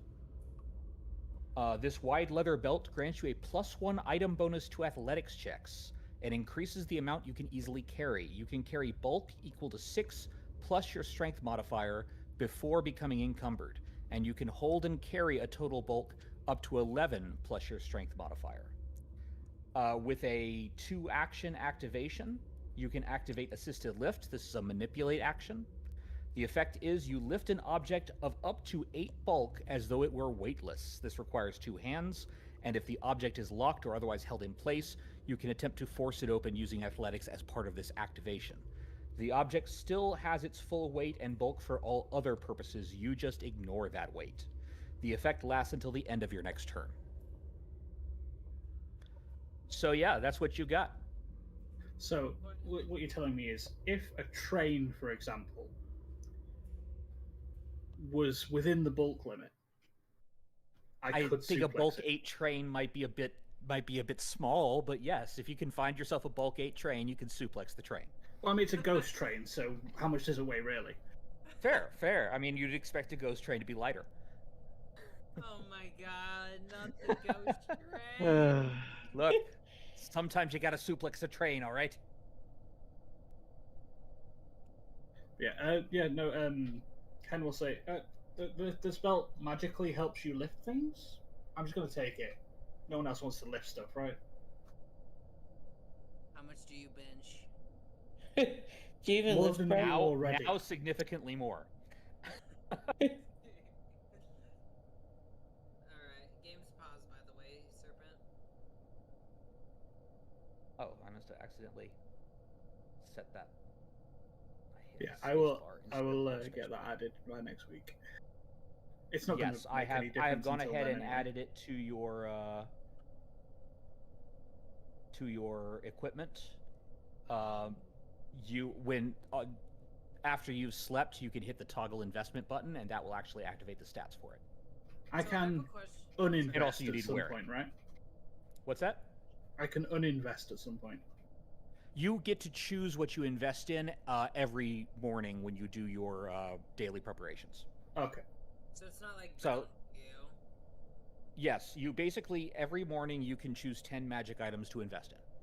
It's not bind on equip then. Okay. It is not bind on equip.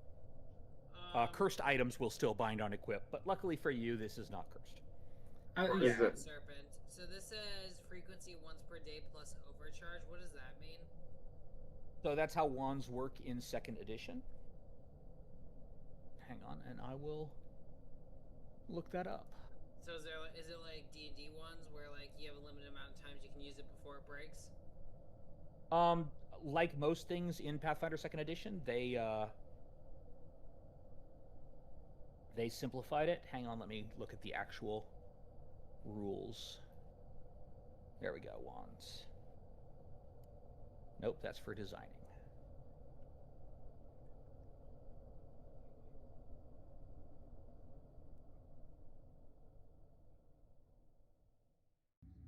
Let's see. That is... What level spell was that? That is rank 1. Okay, so rank 1 wand.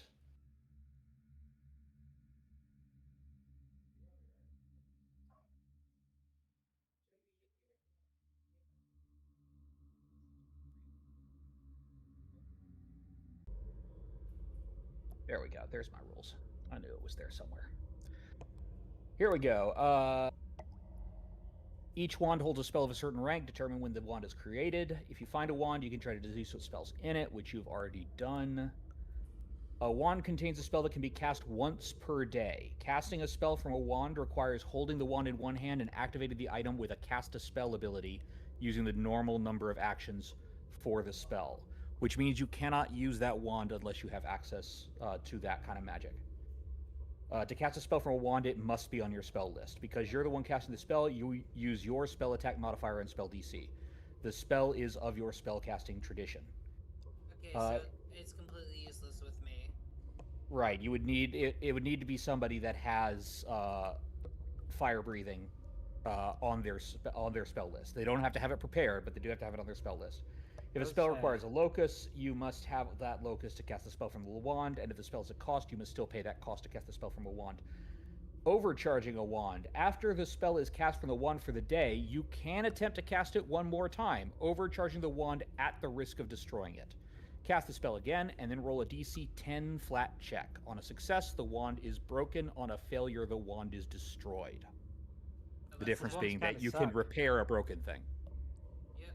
Okay, and none of us have. If anyone tries to overcharge a wand when it's already been overcharged that day, the wand is automatically destroyed, even if it has been repaired and no spell is cast. Okay. So yeah, wands are...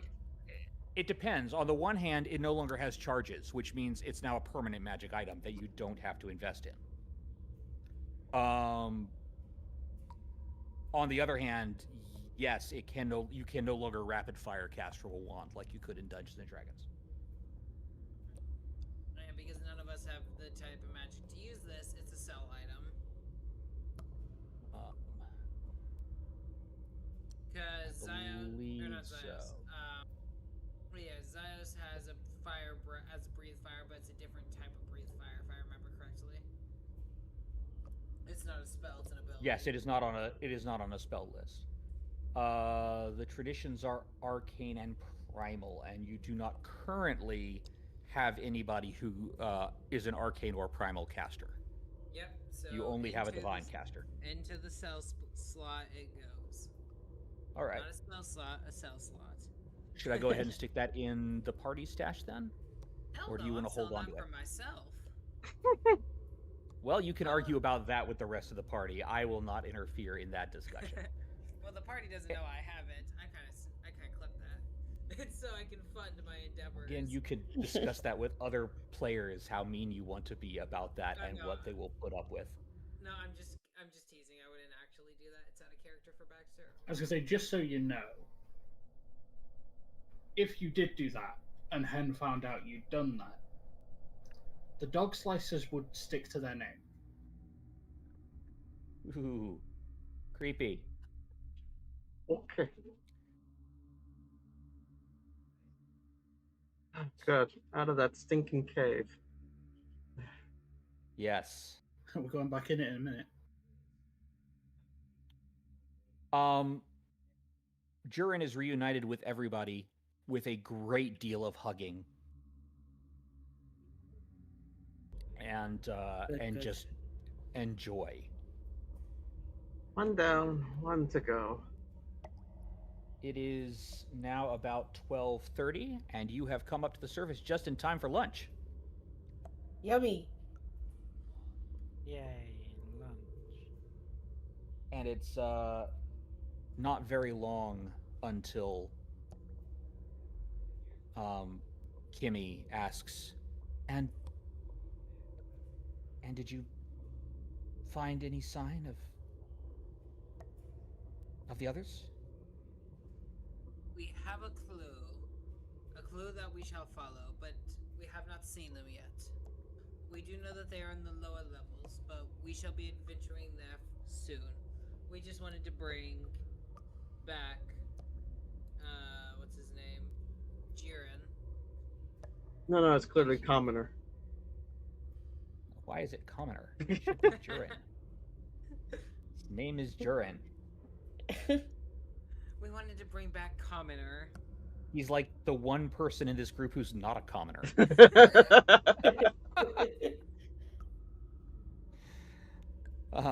His dad actually has rank.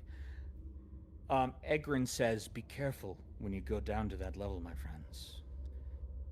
It's not dwarven stonework anymore. It's a kobold warren. The passages are narrow.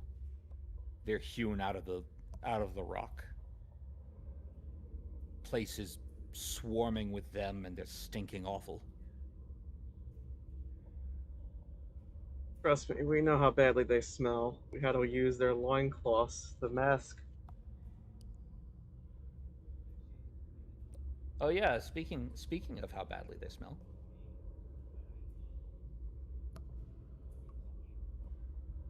You would be accompanied.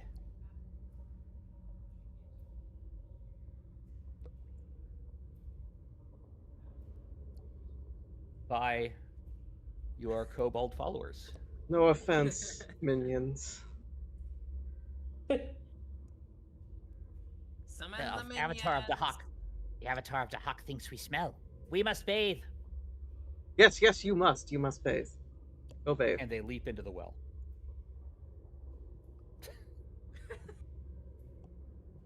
Well, there goes our drinking water.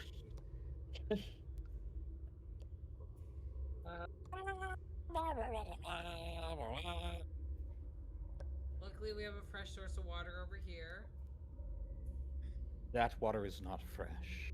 Edgren says that is cave water. Do not drink the cave water. Luckily, all water is fresh.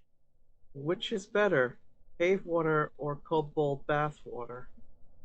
what is better is the water from the water skins that I thankfully refilled before the kobolds jumped in the well. Ah, We have enough water to last us for a number of days. That will not be a problem.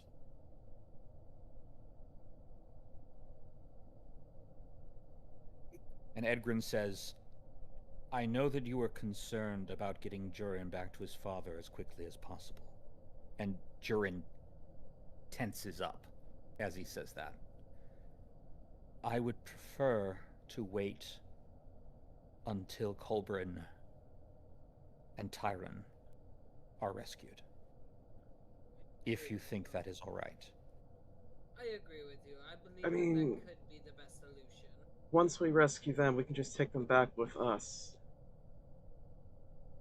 The rest of you, and though, we can all go back together, which will be much safer going through the Darkmoon Wood. are you sure the town's going to be safe from Creed's wrath? Egrin says, "I am a visitor to Falcon's Hollow." He looks at Jurin, and Jurin says, "I mean, no one's ever safe from Dad. Even if I go back, people won't be safe. But I know that he won't hurt enough people to cut into his profits." Well, Durin, as bad as your father is, he was insanely worried about you. He was going insane, almost trying to kill the villagers. Mm-hmm. Yeah, he cares so much about me. Wants me to be just like him.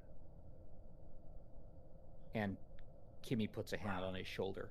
"We know you're not like him, Jurin. We know you just have to act that way."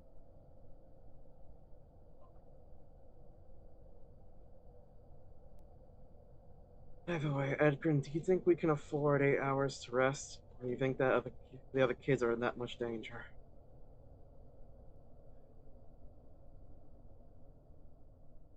I've been a Pathfinder for a while. And they are in danger. They are in immediate danger.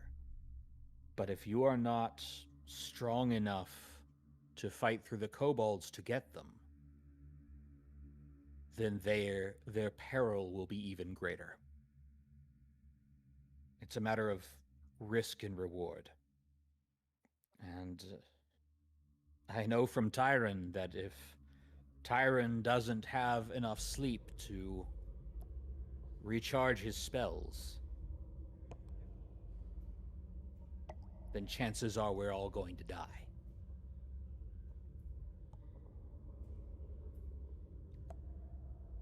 Rescuing them a little bit later is better than not rescuing them at all. Well, Elowen, it's up to you. It's your spells.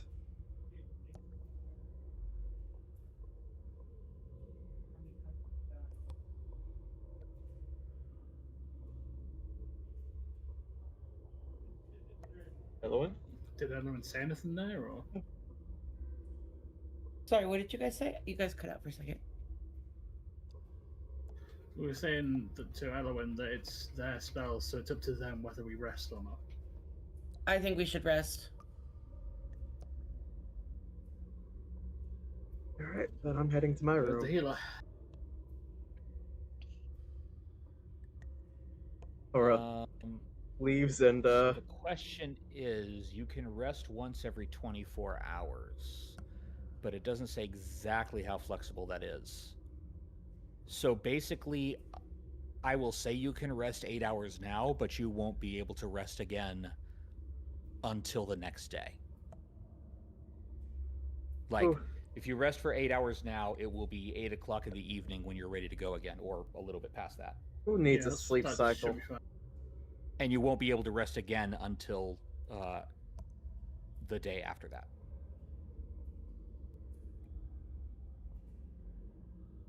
It's up to you guys. I am out of healing spell slots. I can heal, but I'm very limited on when I can do it, so.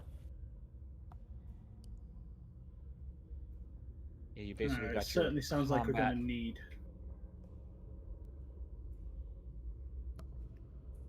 We're going to need it. We're going into the Warrens.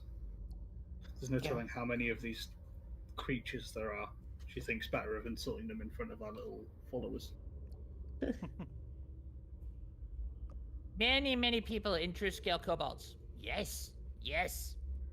They crawl out of the well, dripping with water. So the stench of them has been replaced with wet reptile, which may or may not be better, depending on your personal tastes. We're going to pick them both up by their tails and swing them around like nunchucks to dry them off. Whee!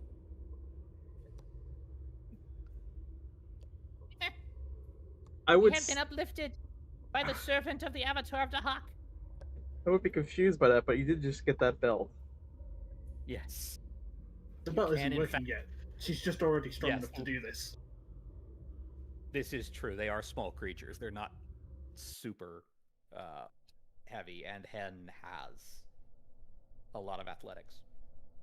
Since you are going to be resting, I'm going to go ahead and say that everybody gets to heal up. Because between all of you, every hour you can try a treat wounds. So, like, eventually all of you will be healed.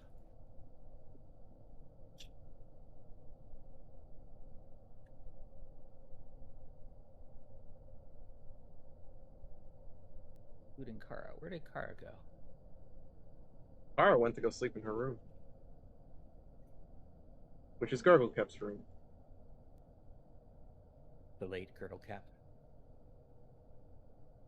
But really, in this most festive of holiday times, isn't Girdlecap with us all?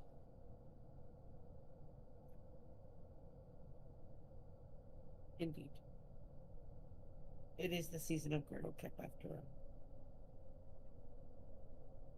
No. All right.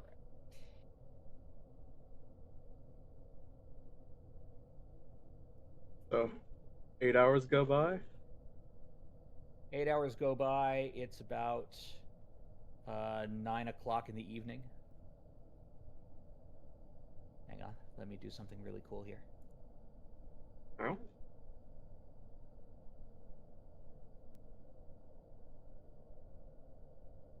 Right. Ah, you dimmed the lights. I guess it's nighttime now. Guess I'll take out my torch now.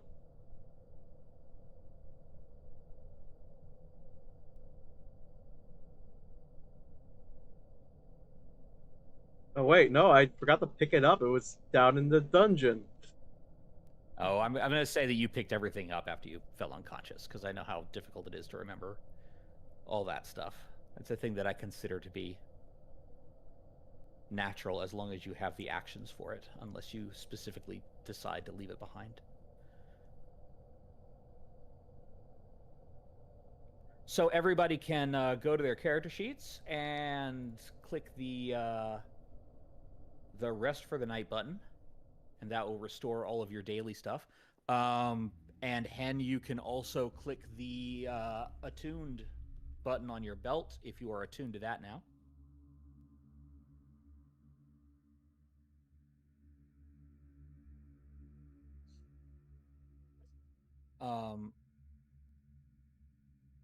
When you wake up, as you are getting breakfast, which is everyone else's late dinner, Egrin is saying, "Watch out for the Dark Talons. They paint their talons dark. It's not that complicated, but they're the elite soldiers of King Merlicrep. They're tougher than most of these kobolds. You may rightfully think that kobold warriors aren't much, but in large numbers they can overwhelm you. But don't underestimate them. And also watch out for the nasty slurk things they ride." Well, we are lucky that they're not very tactful in packs. Are very tactful. Right, I'm tired of this. Yes, we're polite to everyone. I'm tired of just calling you two minions. What are your names? Ah, I am so glad you asked. They go Dinky and Pinky. Obviously. The kobolds No, might be one's glad, called Protein. but Serpent is wishing I never did that. This How one's did called you Protein. know? This one's called Vitamins. How did you know we were Dinky and Pinky? Mystical prophet of Dahak. Tiny prophet. Because I am in loyal servant of T.R.A.S.H. T.R.A.S.H knows all believe. of the kobolds. We believe. Dahak knows our name. I know, we're so awesome. I mean, if he knows the name of every kobold, that doesn't make you special. No, of course. We are but humble followers of the Avatar of Dahak, but we're special because we follow the Avatar directly.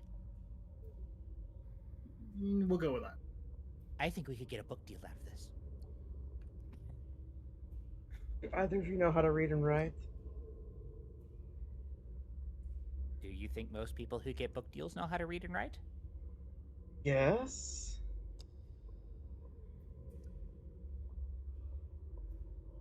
Ghostwriters, our thing.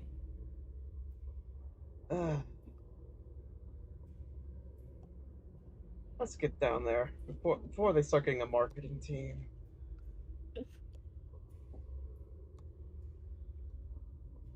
We will be your PR. Oh boy.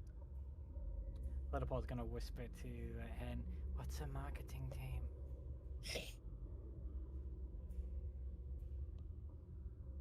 They're the people that go with the merchants on the caravans. They set up the market stall. That's the team that does that. Ah, okay. So, are you going directly to Yep. to the elevator? Yeah. Or are you looking around anywhere else? Okay.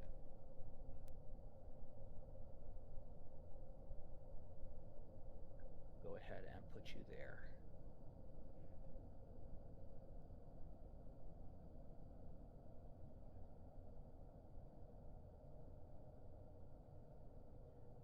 Just a heads up, guys. We are getting close to midnight. Okay. I will leave it up to you. It is currently 11:30. We could play for another half hour to an hour. That is definitely within our time limit. Or we could call it here and do the next level next week. What are people feeling? Maybe just I give would us. say call it here, do the next time, because we might end up in the middle of combat Yep. within half an hour. Thinking. I would say just put us down there on that map and then call it. Do the you introduction did- next yeah. stream. We will start at the elevator. Yeah. All right. Then that concludes our session. I hope everyone had a good time. I hope all of our viewers had a good time. Looks like we've got something. Are we going to be able to on- do New Year's Eve, or do people have plans? Not New Year's Eve, New Year's Adam. You can say it's not New Year's Eve. It's Right. Friday. New Year's Adam. I keep forgetting. We do Eve. Yes. New Year's Adam because it comes before Eve. And that is a double entendre. Yeah, it is. And Eve was always disappointed. Always.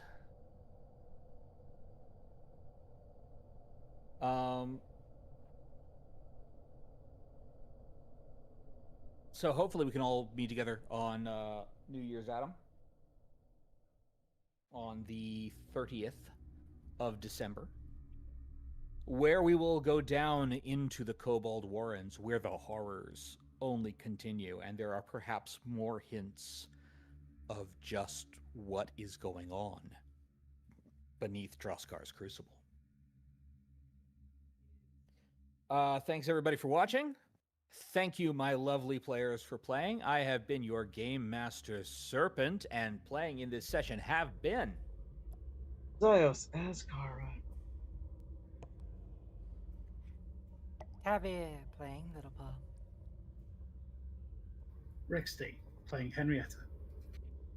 Celestia playing Eloit. And Shadow as Baxter Bones. all right. With the holiday coming up, I'm not sure what our streaming schedule is going to look like regarding our normal streaming days of tomorrow and the next day, but I'm sure we will stream something, even if it's just me going a Viking. But I'm sure we'll stream something over the holidays. Everybody have a happy holiday. Everybody have a wonderful end of the year. And yeah, bye-bye. Bye-bye. Merry Crisis. No, we're not going to have any So crises. true. So true this year. So true. No, Yeah. we are definitely having crises. We're having